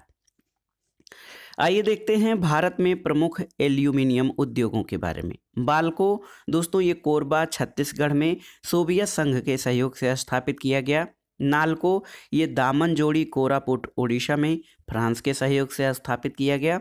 हिंडाल्को आप जानते हैं रेणुकूट उत्तर प्रदेश में जो कि संयुक्त राज्य अमेरिका यानी USA के सहयोग से स्थापित हुआ। माल्को चेन्नई तमिलनाडु में इटली के सहयोग से, और वेदांता झारसुगुड़ा में जर्मनी के सहयोग से स्थापित प्रमुख एल्यूमिनियम उद्योग है। नेशनल एल्यूमिनियम कंपनी लिमिटेड यानी नाल्को भारत का सबसे बड़ा एकीकृत एल्यूमिनियम परियोजना कॉम्प्लेक्स है। इसकी स्थापना 1981 में की गई थी। दोस्तों भारत में आधुनिक स्तर की पहली सूती कपड़ा मिल 1818 में कोलकाता के फोर्ट ग्लोस्टर में लगाई गई थी और भारतीय अर्थव्यवस्था में कृषि के बाद कपड़ा उद्योग या वस्त्र उद्योग का दूसरा स्थान है। ये भारत का प्राचीन उद्योग है और कपड़ा उद्योग आप जान लीजिए कि देश में कृषि के बाद रोजगार प्रदान करने वाला दूसरा सबसे बड़ा क्षेत्र है। महाराष्ट्र में सूती वस्त्र के सबसे अधिक कारखाने हैं और मुंबई देश का बृहत्तम सूती वस्त्रों का केंद्र है। इसलिए दोस्तों मुंबई को भारत का काप्नोपोलिस और मैनचेस्टर भी कहा जाता है। महाराष्ट्र में सूती वस्त्र के सबसे अधिक कारखाने हैं। दोस्तों अहमदाबाद गुजरात बृहत्तम सूती वस्त्रोद्योग केंद्र है और इसे पूर्व का बोस्टन कहा जाता है। दक्षिण भारत में कोयम्बटूर जो कि तमिलनाडु में है, इसको दक्षिण भारत का मैनचेस्टर कहा जाता है। उत्तर प्रदेश में कानपुर अग्रणी वस्त्र उत्पादक केंद्र है। कानपुर को उत्तर भारत का मैनचेस्टर कहा जाता है। और दोस्तों गोल्डन फाइबर या जो सोने का रेशा है, इसके नाम से प्रसिद्ध जूट का प्रथम कारखाना जॉर्ज ऑकलैंड द्वारा 1859 में रिसरा कोलकाता में लगाया गया था। और भारत एकमात्र स्थान है जो रेशम की सभी 5 ज्ञात वाणिज्यिक किस्मों मलबरी रेशम, ट्रॉपिकल्चर, ओकप्सर, इरी और मूंगा का उत्पादन करता है। मूंगा रेशम उत्पादन में भारत को एकाधिकार प्राप्त है। दोस्तों भारत चीन के बाद दुनिया का द्वितीय बृहत्तम रेशम उत्पादक देश है। भारत में सबसे पहले सीमेंट बनाने का कारखाना 1904 में मद्रास में लगाया गया था। आइए देख लेते हैं प्रमुख औद्योगिक केंद्रों के बारे में। फिरोजाबाद और शिकोहाबाद सीसा उद्योग यानी कांच उद्योग के लिए प्रसिद्ध है। आंवला और फूलपुर उर्वरक उद्योग के लिए। मोदीनगर रबर उद्योग, बाराबंकी पाली फाइबर के लिए, कानपुर दोस्तों विस्फोटक के लिए, काकीनाडा जूट उत्पादन के लिए, भदोही कालीन उत्पादन, सिंदरी झारखंड में है, ये उर्वरक उत्पादन के लिए है। रांची दोस्तों रांची भारी इंजीनियरिंग उद्योग, पिंजौर मशीन औजार, चुर्क और डाला जो कि सोनभद्र में है सीमेंट उत्पादन के लिए। और दोस्तों चुनार मिर्ज़ापुर में है सीमेंट उद्योग के लिए। वाराणसी डीजल लोकोमोटिव और रायबरेली इंडियन टेलीफोन इंडस्ट्रीज के लिए प्रसिद्ध है। विशाखापत्तनम में पोत निर्माण के प्रमुख केंद्र स्थित हैं और मूरी में एल्यूमिनियम उत्पादन किया जाता है। गुड़गांव मोटर गाड़ियों के उत्पादन के लिए और पनकी उर्वरक उद्योग के लिए प्रसिद्ध है। नेपानगर दोस्तों यहाँ पर अखबारी कागज़ का उत्पादन किया जाता है और रामगुंडम उर्वरक उद्योग के लिए प्रसिद्ध है। चितरंजन लोकोमोटिव के लिए और नरौरा जो कि बुलंदशहर उत्तर प्रदेश में है, ये अणु शक्ति उत्पादन के लिए जो है यहाँ पर स्थापित केंद्र है। हल्दिया में पेट्रो रसायन और ब्रजराज नगर जो कि ओडिशा में है, ये कागज उत्पादन के लिए प्रसिद्ध है। ऋषिकेश में औषधि निर्माण और मैसूर में रेशम वस्त्रों का उत्पादन किया जाता है। जवाहर नगर बड़ोदरा गुजरात में है, ये पेट्रो रसायन के लिए। और लुधियाना दोस्तों होजरी गारमेंट्स के लिए प्रसिद्ध है। टीटागढ़ और रानीगंज ये कागज उद्योग के लिए। जेके नगर एल्यूमिनियम उद्योग के लिए। और भाटपाड़ा दोस्तों जूट उत्पादन के लिए प्रसिद्ध है। जयपुर लखेरी राजस्थान में है सीमेंट उद्योग। जामनगर गुजरात में पेट्रो रसायन उद्योग। और सतना और कटनी मध्य प्रदेश में सीमेंट उद्योग यहाँ पर विकसित है। भारत के प्रमुख अनुसंधान केंद्रों के बारे में जान लेते हैं। दोस्तों केंद्रीय औषधि अनुसंधान संस्थान ये लखनऊ उत्तर प्रदेश में है। राष्ट्रीय मानचित्र एवं विषयक मानचित्र संगठन कोलकाता पश्चिम बंगाल में है। इसके अलावा याद रखिएगा राष्ट्रीय समुद्र प्रौद्योगिकी संस्थान चेन्नई तमिलनाडु में है। शीतोष्ण वन अनुसंधान केंद्र हिमाचल प्रदेश में है। केंद्रीय कृषि अनुसंधान प्रबंधन अकादमी हैदराबाद आंध्र प्रदेश में स्थित है। और केंद्रीय शुष्क भूमि खेती अनुसंधान संस्थान हैदराबाद आंध्र प्रदेश में है। उद्यान एवं वानिकी विश्वविद्यालय दोस्तों सोलन हिमाचल प्रदेश में। और central food technological research institute Mysore Karnataka में है। देखिए केंद्रीय कृषि वानिकी अनुसंधान केंद्र झांसी उत्तर प्रदेश में है। और भारतीय चावल शोध संस्थान यानी Indian institute for rice research दोस्तों ये कटक ओडिशा में है। राष्ट्रीय डेयरी अनुसंधान संस्थान ये करनाल हरियाणा में है। और भारतीय दलहन अनुसंधान संस्थान कानपुर उत्तर प्रदेश में है। केंद्रीय उपोष्ण बागवानी संस्थान इसका पूर्व नाम केंद्रीय आम अनुसंधान संस्थान था, ये लखनऊ में स्थित है। और दोस्तों इंडियन ब्यूरो ऑफ माइंस ये नागपुर महाराष्ट्र में है। इसके अलावा केंद्रीय खनन अनुसंधान संस्थान तो ये धनबाद झारखंड में स्थित है। हीरा से संबंधित Indian diamond institute Surat Gujarat में है। और भारतीय बागवानी विश्वविद्यालय सोलन हिमाचल प्रदेश में स्थित है। राष्ट्रीय शर्करा या चीनी संस्थान कानपुर उत्तर प्रदेश में है और राष्ट्रीय अखंडता संस्थान पुणे महाराष्ट्र में है। मिस्र धातु निगम लिमिटेड ये हैदराबाद आंध्र प्रदेश में है दोस्तों, और भारत इंजीनियरिंग लिमिटेड रांची झारखंड में है। भारतीय पेट्रोलियम संस्थान देहरादून में स्थित है और डीजल लोकोमोटिव वर्क्स ये वाराणसी उत्तर प्रदेश में है। केंद्रीय जूट प्रौद्योगिकी अनुसंधान संस्थान कोलकाता पश्चिम बंगाल में और राष्ट्रीय धातु विज्ञान प्रयोगशाला जमशेदपुर में स्थित है। औद्योगिक विश्वविज्ञान अनुसंधान केंद्र लखनऊ उत्तर प्रदेश में है। और देखिए केंद्रीय नमक और समुद्री रसायन अनुसंधान संस्थान भावनगर गुजरात में है। एक प्रश्न बार बार पूछा जाता है, केंद्रीय पर्यावरण इंजीनियरिंग अनुसंधान संस्थान जिसको नीरी कहा जाता है ये नागपुर में स्थित है। तो पर्यावरण इंजीनियरिंग अनुसंधान संस्थान नागपुर में है। केंद्रीय ईंधन अनुसंधान संस्थान जादूगोड़ा झारखंड में, और जादूगोड़ा की खानों से दोस्तों यूरेनियम प्राप्त किया जाता है भारत में।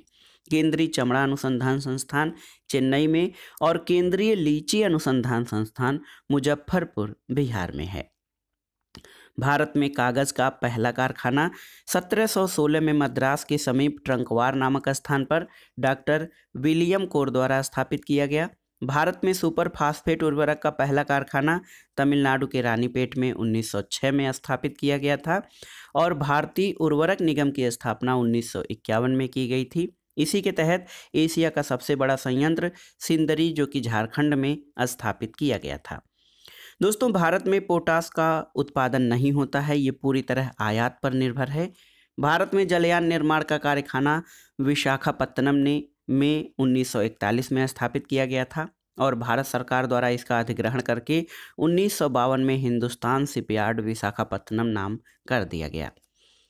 सार्वजनिक क्षेत्र की अन्य प्रमुख इकाइयां जो जलयानों का निर्माण करती हैं उनमें मझगांव डाक लिमिटेड महाराष्ट्र में, गोवा शिपयार्ड लिमिटेड गोवा में, गार्डन रीच वर्कशॉप कोलकाता में, ये पश्चिमी बंगाल में स्थित हैं। भारत में वायुयान निर्माण का पहला कारखाना बंगलुरु में 1940 में हिंदुस्तान एयरक्राफ्ट कंपनी के नाम से स्थापित किया गया, जिसको अब HAL यानी हिंदुस्तान एरोनॉटिक्स लिमिटेड के नाम से जाना जाता है।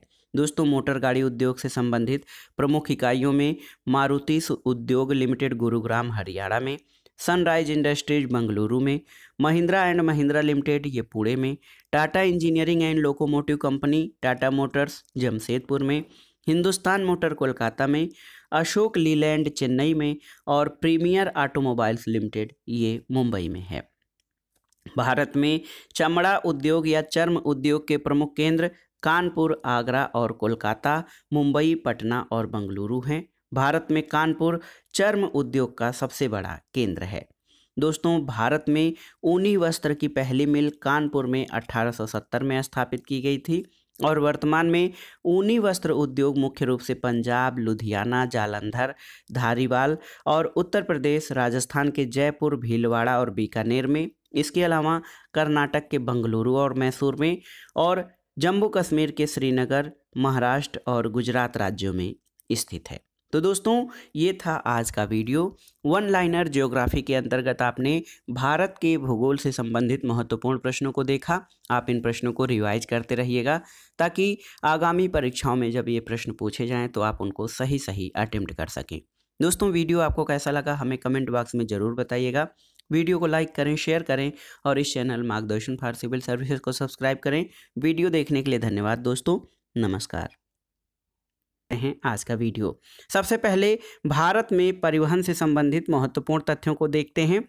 दोस्तों 31 दिसंबर 2019 तक के आंकड़ों के अनुसार भारत में राष्ट्रीय राजमार्गों की संख्या लगभग 250 से अधिक और उनकी अनुमानित लंबाई लगभग 1,32,500 किलोमीटर है। तो याद रखिएगा ये 31 दिसंबर 2019 के आंकड़े हैं।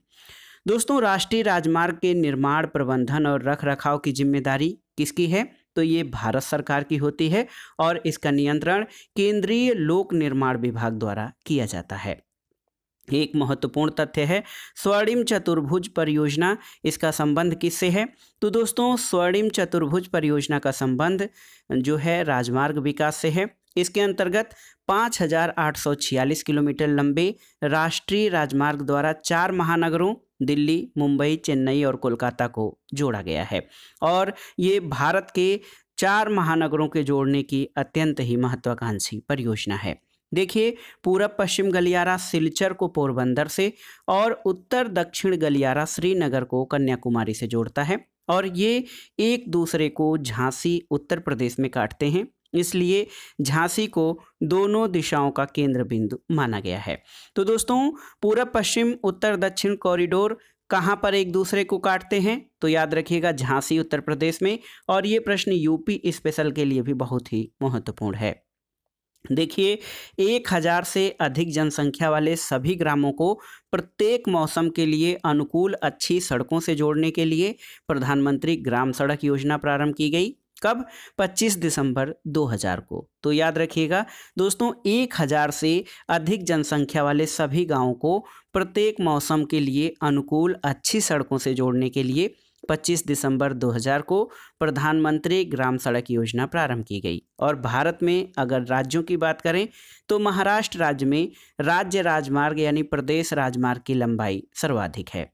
वर्तमान में नई गणना के अनुसार राष्ट्रीय राजमार्ग संख्या 44 देश का सबसे लंबा राष्ट्रीय राजमार्ग है। इसकी कुल संख्या 3745 किलोमीटर है और ये जम्मू के श्रीनगर को कन्याकुमारी से जोड़ता है।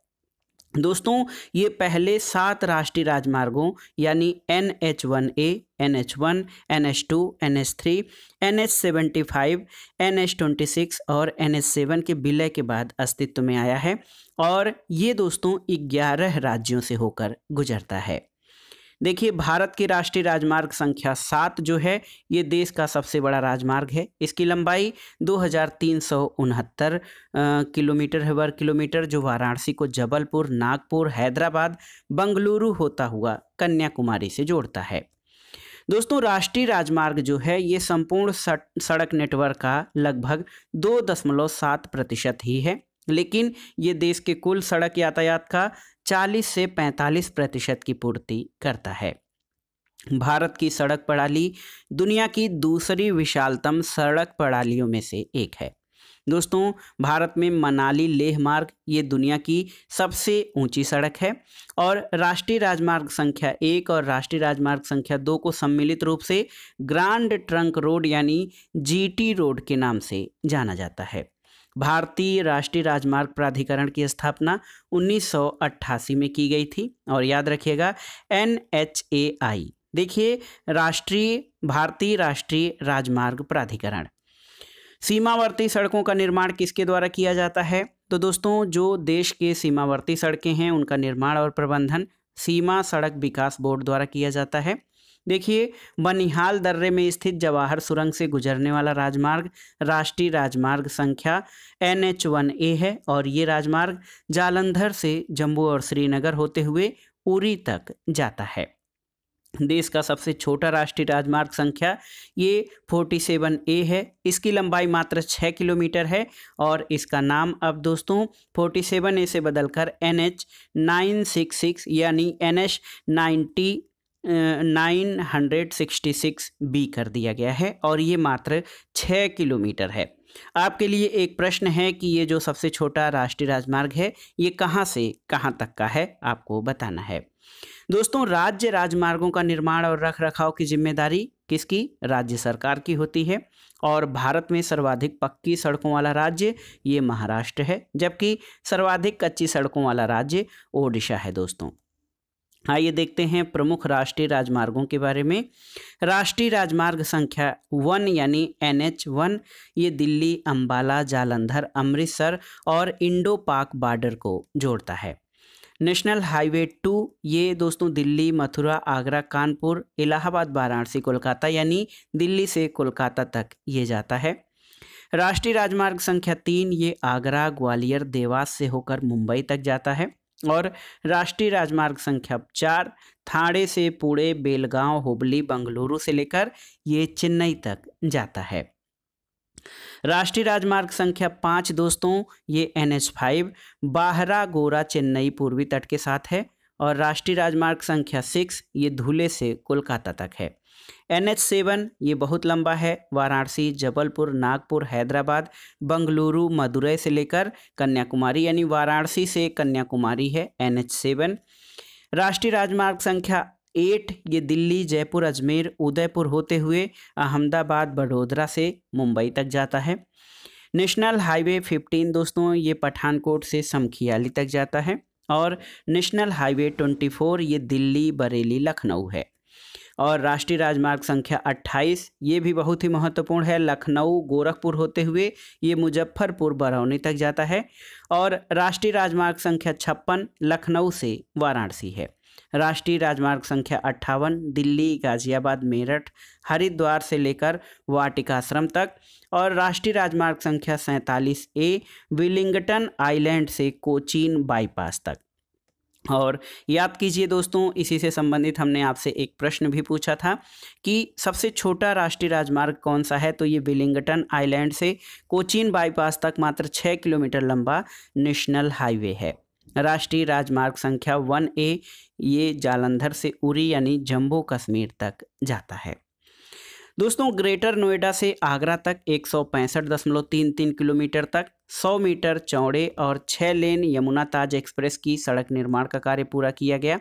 सड़क निर्माण में सार्वजनिक निजी भागीदारी यानी PPP पब्लिक प्राइवेट पार्टनरशिप को बढ़ावा देने के लिए सरकार ने बनाओ, चलाओ और हस्तांतरित करो यानी BOT, देखिए बनाओ यानी बिल्ड, ऑपरेट एंड ट्रांसफर की नीति अपनाई है।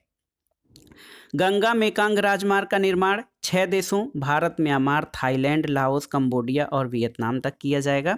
और भारत में लॉर्ड डलहौजी के काल में सबसे पहले रेल मार्ग 1853 ईस्वी में बनकर तैयार हुआ, जिस पर 16 अप्रैल 1853 में मुंबई जो कि तत्कालीन बॉम्बे से थाड़े के बीच पहली ट्रेन चलाई गई थी। तो याद रखिएगा, पहली जो रेलवे ट्रैक थी लॉर्ड डलहौजी के काल में 1853 में बनाया गया था और पहली ट्रेन 16 अप्रैल 1853 तक चली थी। भारतीय रेल दोस्तों एशिया की सबसे बड़ी और दुनिया की दूसरी सबसे बड़ी रेल प्रणाली है। विश्व में सबसे पहली रेलगाड़ी 1825 में लिवरपूल से मैनचेस्टर, ब्रिटेन के बीच चली थी। और दोस्तों ब्रिटेन में सबसे पहले औद्योगिक क्रांति हुई थी और ये देश बहुत ही महत्वपूर्ण रहा है हर दृष्टि से, चाहे भाप से चलने वाले इंजन का प्रयोग यहाँ पर रेलवे में किया गया था। देश में रेल मार्गों को चौड़ाई यानी पटरियों के मध्य दूरी की दृष्टि से 3 भागों में बांटा गया है। एक तो मीटर गेज, 2 पटरियों के बीच 1 मीटर की दूरी होती है। ब्रॉड गेज या बड़ी लाइन, 2 पटरियों के बीच 1.676 मीटर या 1676 मिमी या 5.5 फीट की दूरी होती है। छोटी लाइन में दोनों पटरियों के मध्य 762 mm या 610 मिलीमीटर की दूरी होती है। और दोस्तों एक तथ्य है कि मार्च 1905 में भारतीय रेलवे बोर्ड की स्थापना की गई थी। 1944 में भारतीय रेल का राष्ट्रीयकरण हुआ था। और देखिए भारतीय रेल प्रशासन और प्रबंधन की जिम्मेदारी किसके ऊपर है, ये रेलवे बोर्ड पर होती है। और प्रत्येक मंडल का प्रधान जनरल मैनेजर यानी महाप्रबंधक होता है। भारतीय रेलवे को 18 मंडल यानी 18 जोन में बांटा गया है। देखिए मध्य रेलवे का मुख्यालय सेंट्रल मुंबई सेंट्रल है। पूर्वी रेलवे का मुख्यालय कोलकाता में है। पूर्व मध्य रेलवे ये हाजीपुर में इसका मुख्यालय है। और पूर्वी तटीय रेलवे का मुख्यालय भुवनेश्वर में है। उत्तर रेलवे दोस्तों बड़ौदा हाउस नई दिल्ली में इसका मुख्यालय है।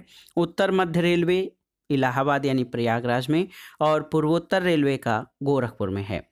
उत्तर सीमांत रेलवे इसका मुख्यालय मालेगांव गुवाहाटी में है। और उत्तर पश्चिमी रेलवे जयपुर में मुख्यालय है। दक्षिणी रेलवे का मुख्यालय चेन्नई में। दक्षिण मध्य रेलवे का याद रखिएगा सिकंदराबाद में। दक्षिण पूर्व मध्य रेलवे का बिलासपुर और दक्षिण पूर्व रेलवे गार्डन रीच कोलकाता में है। दक्षिण पश्चिमी रेलवे का मुख्यालय हुबली में है। और पश्चिमी रेलवे ये मुंबई छत्रपति शिवाजी टर्मिनस तो MCST में पश्चिम रेलवे का मुख्यालय है। पश्चिमी मध्य रेलवे का मुख्यालय जबलपुर में है। कोलकाता मेट्रो रेल ये कोलकाता में इसका मुख्यालय है। और दक्षिण तटीय रेलवे इसका मुख्यालय विशाखापट्टनम में है। सर्वाधिक रेलवे लाइनों की लंबाई की दृष्टि से देखा जाए तो राज्यों में उत्तर प्रदेश में सबसे अधिक रेलवे लाइनों की लंबाई है। रेलवे स्टाफ कॉलेज कहाँ पर स्थित है? तो ये बड़ौदा गुजरात में स्थित है। दोस्तों कोकण रेलवे के बारे में जानते हैं तो ये महाराष्ट्र के रोहा स्टेशन से प्रारंभ होकर गोवा के मडगांव से गुजरते हुए कर्नाटक के मंगलोर स्टेशन पर समाप्त होती है और इसकी कुल लंबाई 760 किलोमीटर है। इस रेल मार्ग पर रत्नागिरी के निकट कारबुडे स्थित सुरंग 6.5 किलोमीटर लंबी है। एक महत्वपूर्ण प्रश्न, बहुत ही देखिए, रेल बजट को आम बजट से 1924 से वर्ष 2016 तक अलग प्रस्तुत किया जा रहा था। तो रेल बजट को आम बजट से 1924 में अलग किया गया, 2016 तक इसको अलग प्रस्तुत किया जाता था, लेकिन अब रेल बजट और आम बजट को एक में प्रस्तुत किया जा रहा है। 21 सितंबर 2016 को भारत ने रेल एवं केंद्रीय बजट के विलय को मंजूरी दी और 2017 से रेल बजट को केंद्रीय बजट में मिला दिया गया है।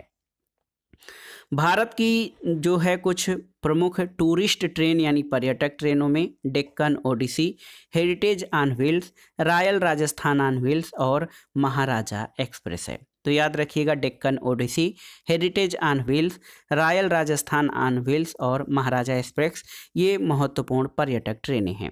दोस्तों भारत में सबसे पहले मेट्रो रेल का शुभारंभ 1972 में कोलकाता रेलवे दमदम से रानीगंज तक किया गया था। इस भूमिगत रेल मार्ग की कुल लंबाई 16.45 किलोमीटर है। दिल्ली मेट्रो रेल की स्वीकृति 1996 में दी गई थी और ये परियोजना जापान और कोरिया की कंपनियों की सहायता से बनाई गई है। इसके अंतर्गत व्यावसायिक परिचालन सबसे पहले 25 दिसंबर 2002 को 30 हजारी से शहादरा के बीच हुआ था। बंगलुरु मेट्रो रेल की शुरुआत 20 अक्टूबर 2021 से नम्मा मेट्रो के नाम से शुरू हुई थी और लखनऊ में दोस्तों अमौसी हवाई अड्डे से मुंशी पुलिया जो कि नॉर्थ साउथ एरिया है, ये मेट्रो रेल पथ जो है चालू है। गोरखपुर रेलवे प्लेटफार्म जो कि 1324 मीटर है, विश्व का सबसे लंबा रेलवे प्लेटफार्म है। अब दोस्तों स्थिति बदल गई है। अब वर्तमान में अगर जो देखा जाए दोस्तों तो नए आंकड़ों के अनुसार हुबली जंक्शन, देखिए याद रखिएगा, हुबली जंक्शन जो कि कर्नाटक का रेलवे स्टेशन है, ये आधिकारिक तौर पर दोस्तों देखा जाए तो इसको सिद्धरूधा स्वामी जी रेलवे स्टेशन कर्नाटक कहा जाता है। ये भारतीय रेलवे के दक्षिण पश्चिमी रेलवे जोन में आता है और इसके प्लेटफॉर्म नंबर 1 की लंबाई 1505 मीटर है। याद रखिएगा 1505 मीटर हो गई है ये हुबली जंक्शन के प्लेटफार्म की लंबाई। तो ये अभी तक का सबसे लंबा प्लेटफार्म है।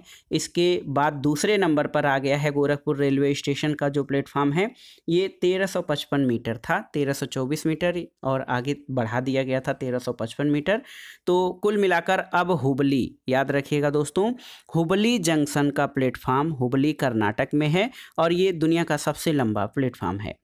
देश में पहली वातानुकूलित डबल डेकर ट्रेन हावड़ा से धनबाद 1 अक्टूबर 2011 के बीच चलाई गई थी और सबसे बड़ा रेलवे पुल ब्रह्मपुत्र नदी पर बोगीबील रेलवे पुल है जिसकी लंबाई 4.94 किलोमीटर असम में है। विवेक एक्सप्रेस दोस्तों देश की सबसे लंबी दूरी 4286 तय करने वाली रेलगाड़ी है जो डिब्रूगढ़ असम से कन्याकुमारी यानी तमिलनाडु तक जाती है। तो याद रखिएगा विवेक एक्सप्रेस देश की सबसे लंबी दूरी, याद रखिएगा, 4246 किलोमीटर तय करने वाली रेलगाड़ी है और ये डिब्रूगढ़ असम से कन्याकुमारी तमिलनाडु तक जाती है।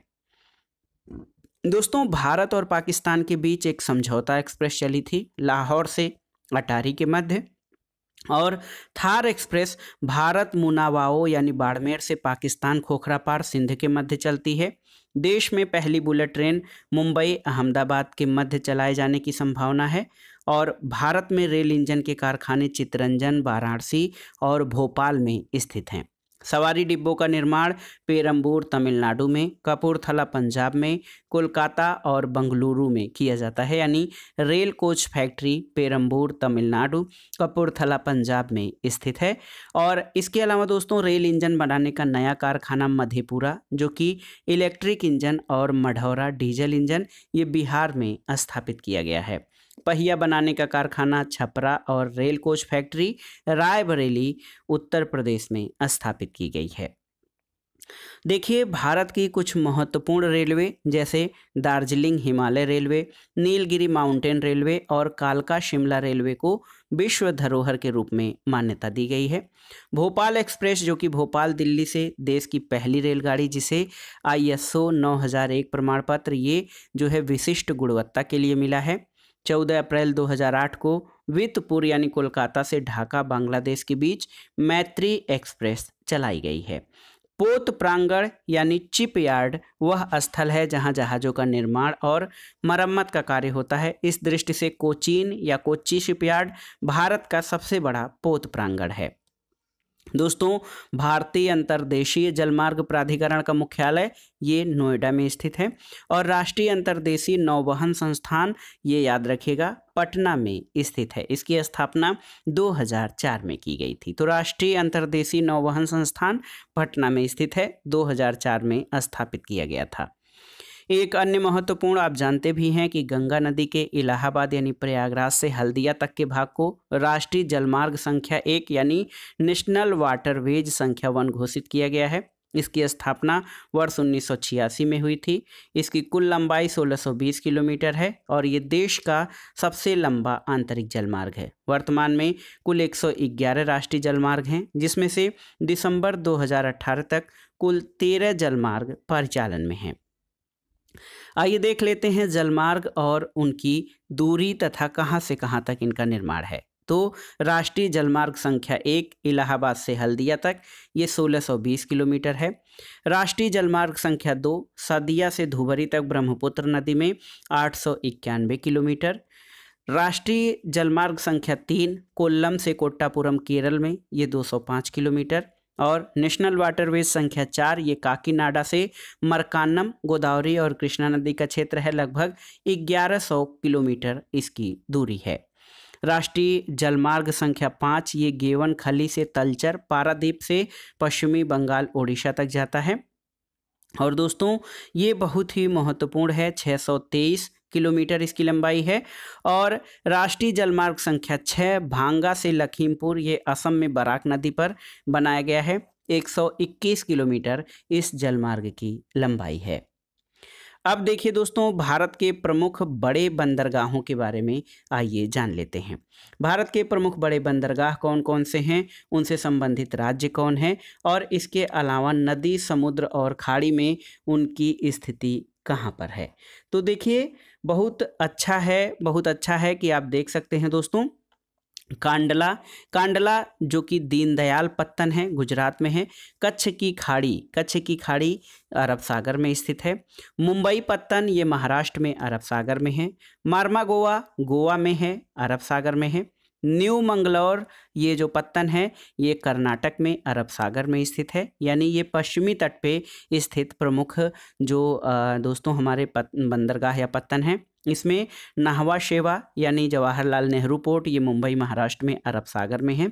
और ये देखिए कांडला, मुंबई, मार्मागोवा, न्यू मंगलौर और नाहवा शेवा जिसका नाम जवाहरलाल नेहरू पोर्ट है ये पश्चिमी तट के प्रमुख बंदरगाह हैं। इसके अलावा तूतीकोरिन तमिलनाडु में है, बंगाल की खाड़ी में है। कोचीन या कोच्चि केरल में अरब सागर में है। चेन्नई तमिलनाडु बंगाल की खाड़ी की तरफ स्थित है। विशाखापत्तनम बंदरगाह आंध्र प्रदेश में बंगाल की खाड़ी पे और पारादीप ओडिशा में आप जानते हैं बंगाल की खाड़ी में स्थित है। एन्नौर कामराज तमिलनाडु में है और ये बंगाल की खाड़ी में है।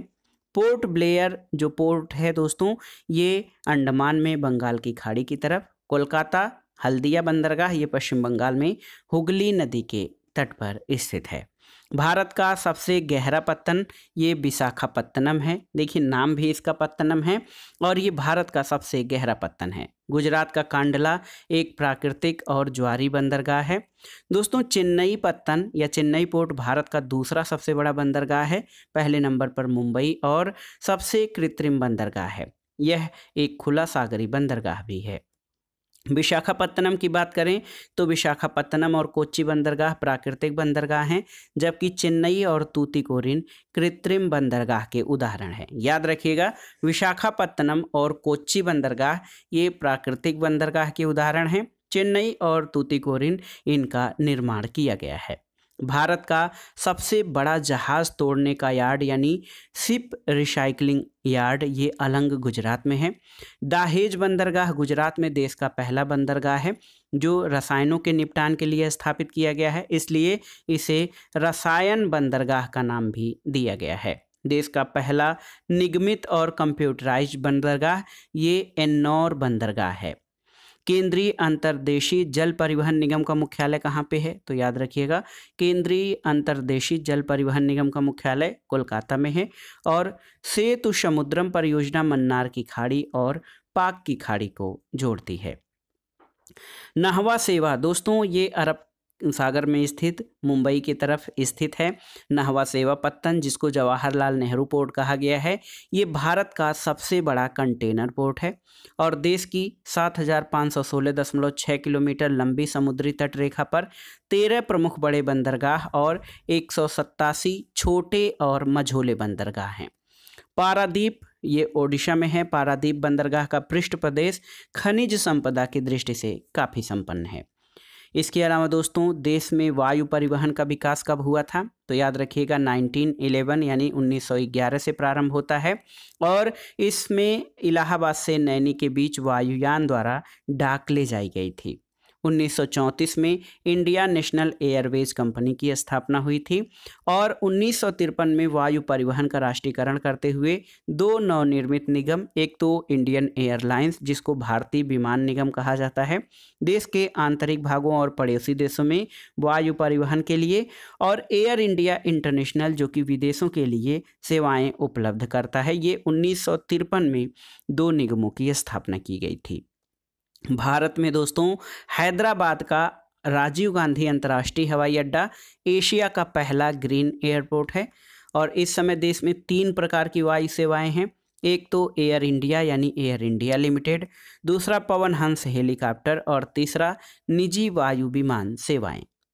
एयर इंडिया का मुख्यालय कहाँ है? तो दोस्तों एयर इंडिया का मुख्यालय दिल्ली में स्थित है। इसका शुभंकर या मैस्कट महाराजा प्रतीक चिन्ह उड़ते हुए हंस में नारंगी रंग का कोणार्क चक्र है। दोस्तों इंटरनेशनल सिविल एविएशन ऑर्गेनाइजेशन यानी ICAO ये मॉन्ट्रियल कनाडा में स्थित है। हिमाचल प्रदेश में देखिए कौन कौन से प्रमुख जो एयरपोर्ट हैं उसमें बसौली, कल्लू मनाली, डलहौजी, धर्मशाला। उत्तराखंड में दोस्तों लैंसडाउन, मसूरी, रानीखेत, अल्मोड़ा और नैनीताल तथा औली प्रमुख पर्यटन स्थल हैं।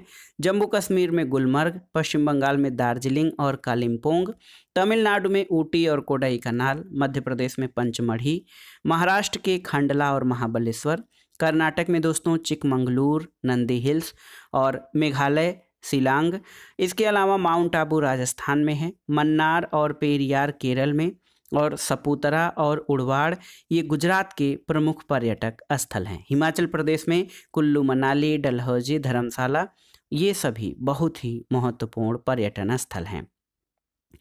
प्रमुख अंतर्राष्ट्रीय हवाई अड्डों के बारे में जानते हैं। दोस्तों सरदार वल्लभ भाई पटेल अंतर्राष्ट्रीय हवाई अड्डा अहमदाबाद में है। कैंपागोड़ा बंगलुरु अंतर्राष्ट्रीय हवाई अड्डा बंगलुरु में है। देवी अहिल्याबाई होलकर अंतर्राष्ट्रीय हवाई अड्डा इंदौर में स्थित है। इसके अलावा त्रिवेंद्रम अंतर्राष्ट्रीय हवाई अड्डा तिरुवनंतपुरम केरल में है। डाबोलिम हवाई अड्डा ये गोवा में स्थित है।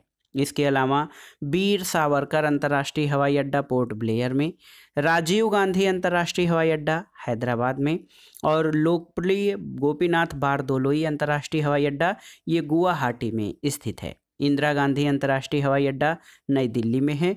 नेताजी सुभाष चंद्र बोस अंतर्राष्ट्रीय हवाई अड्डा कोलकाता में है। लाल बहादुर शास्त्री अंतर्राष्ट्रीय हवाई अड्डा वाराणसी में स्थित है। इसी तरह चौधरी चरण सिंह अंतर्राष्ट्रीय हवाई अड्डा लखनऊ का हवाई अड्डा जो है ये चौधरी चरण सिंह अंतर्राष्ट्रीय हवाई अड्डा है। श्री गुरु रामदास जी अंतर्राष्ट्रीय हवाई अड्डा अमृतसर और डॉक्टर बाबा साहब अम्बेडकर अंतर्राष्ट्रीय हवाई अड्डा ये नागपुर का हवाई अड्डा है। छत्रपति शिवाजी अंतर्राष्ट्रीय हवाई अड्डा मुंबई में है। कोचीन अंतर्राष्ट्रीय हवाई अड्डा कोच्चि में, कोझिकोड हवाई अड्डा कालीपट में और दोस्तों जयपुर अंतर्राष्ट्रीय हवाई अड्डा जयपुर में स्थित है। इसके अलावा श्रीनगर अंतर्राष्ट्रीय हवाई अड्डा श्रीनगर जम्मू कश्मीर में स्थित है। दोस्तों भारत के भूगोल से संबंधित कुछ विविध प्रश्नों को देख लेते हैं। तो इसमें भारतीय डाक विभाग द्वारा स्पीड पोस्ट यानी द्रुत डाक सेवा का प्रारंभ अगस्त 1986 में किया गया था। एगमार्क क्या है? तो एगमार्क केंद्र सरकार द्वारा प्रायोजित योजना है जो कृषि उत्पाद की ग्रेडिंग और मार्केटिंग अधिनियम 1937 से कृषि और संबद्ध उत्पादों की ग्रेडिंग और मानकीकरण को प्रोत्साहित करती है। और टिड्डी दोस्तों, टिड्डियाँ जो होती हैं ये भारत में पाकिस्तान से प्रवेश करती हैं। डायमंड हार्बर और साल्ट लेक सिटी कोलकाता में स्थित हैं, याद रखिएगा। और इंडिया मेट्रोलॉजिकल डिपार्टमेंट यानी भारत मौसम विज्ञान विभाग की स्थापना 1875 में हुई थी और ये पृथ्वी विज्ञान मंत्रालय के अधीन एक एजेंसी है। इसका मुख्यालय लोधी रोड नई दिल्ली में है। भारत में सुनामी चेतावनी केंद्र या सुनामी वार्निंग सेंटर TWC, ये दोस्तों इसका परिचालन जुलाई 2005 से हैदराबाद से किया गया है। और जंगल महल क्षेत्र कहाँ है? ये पश्चिम बंगाल राज्य में स्थित है। भारत में वर्ष 1850 में सबसे पहले टेलीग्राफ सेवा कोलकाता और डायमंड हार्बर के बीच शुरू की गई थी। आइए देखते हैं दोस्तों भारत के प्रमुख शहरों के भौगोलिक उपनाम के बारे में। भारत का पेरिस तो जयपुर को कहा जाता है, मंदिरों का पेरिस वाराणसी को, पूर्व का स्कॉटलैंड या बादलों का घर मेघालय को कहा जाता है और भारत का स्विट्जरलैंड कश्मीर को कहते हैं दोस्तों। अरब सागर की रानी तो अरब सागर की रानी और पूर्व का वेनिस कोच्चि को कहा जाता है। पर्वतों की रानी मसूरी को कहते हैं। और देखिए भारत में इस्पात नगरी या स्टील कैपिटल ये जमशेदपुर को कहा जाता है और जमशेदपुर को भारत का पिट्सबर्ग भी कहते हैं। नवाबों का शहर लखनऊ है, महलों का शहर कोलकाता है। स्वर्ण मंदिर का शहर या गोल्डन सिटी अमृतसर है दोस्तों। त्योहारों का नगर मदुरई है। क्वीन ऑफ डेक्कन या डेक्कन की रानी ये पुणे को कहा जाता है। और इसी तरह गेटवे ऑफ इंडिया ये मुंबई को कहते हैं। अंतरिक्ष का शहर या इलेक्ट्रॉनिक सिटी बंगलौर या बंगलुरु को, भारत का उद्यान और दोस्तों बंगलोर को कहते हैं। बुनकरों का शहर पानीपत है। 7 टापुओं का नगर या भारत का हॉलीवुड मुंबई को, 5 नदियों की भूमि पंजाब है। ईश्वर का निवास स्थान प्रयाग है। झीलों का नगर या पृथ्वी का स्वर्ग आपका श्रीनगर है। फल उद्यानों का स्वर्ग ये सिक्किम है और पहाड़ों की मल्लिका नेतरहाट है। भारत का डेट्रायट ये पीथमपुर मध्य प्रदेश में है, तो भारत का डेट्रायट कहा जाता है। साल्ट सिटी गुजरात में है और सोया प्रदेश मध्य प्रदेश को कहते हैं। दक्षिण भारत की गंगा कावेरी है। वृद्ध गंगा गोदावरी को कहा जाता है। दोस्तों देखिए पवित्र नदी गंगा को पवित्र नदी की संज्ञा दी जाती है। बिहार का शोक कोशी नदी है और दामोदर नदी बंगाल के शोक को कहा जाता है। इसी तरह आप देख सकते हैं एशिया की अंडों की टोकरी आंध्र प्रदेश को कहते हैं। आंध्र प्रदेश में सर्वाधिक अंडों का उत्पादन होता है। सुरमा नगरी बरेली को और इत्र का शहर ये उत्तर प्रदेश का कन्नौज है। काशी की बहन गाजीपुर है। राजस्थान का शिमला माउंट आबू है और बगीचों का शहर कपूरथला है। भारत का बोस्टन दोस्तों ये अहमदाबाद है और सूती वस्त्रों की राजधानी मुंबई है। जुड़वा नगर हैदराबाद सिकंदराबाद हैं। ताला नगरी उत्तर प्रदेश का अलीगढ़ है। राजस्थान का गौरव चित्तौड़गढ़ है और कोयला नगरी धनबाद जो है झारखंड है। इसके अलावा दोस्तों राष्ट्रीय राजमार्गों का चौराहा कानपुर को कहा जाता है और पेठा नगरी उत्तर प्रदेश का आगरा है। इसको ताज नगरी भी कहा जाता है। तो दोस्तों ये था आज का वीडियो। इसमें आपने देखा यूपीपीसीएस 2022 प्रारंभिक परीक्षा के लिए भारत के भूगोल से संबंधित महत्वपूर्ण प्रश्नों का संकलन और ये प्रश्न रिवीजन की दृष्टि से बहुत ही महत्वपूर्ण है। आप इनको तैयार कर लीजिएगा। वीडियो आपको कैसा लगा हमें कमेंट बॉक्स में ज़रूर बताइएगा। वीडियो को लाइक करें, शेयर करें और इस चैनल मार्गदर्शन फॉर सिविल सर्विसेज को सब्सक्राइब करें। वीडियो देखने के लिए धन्यवाद दोस्तों। नमस्कार।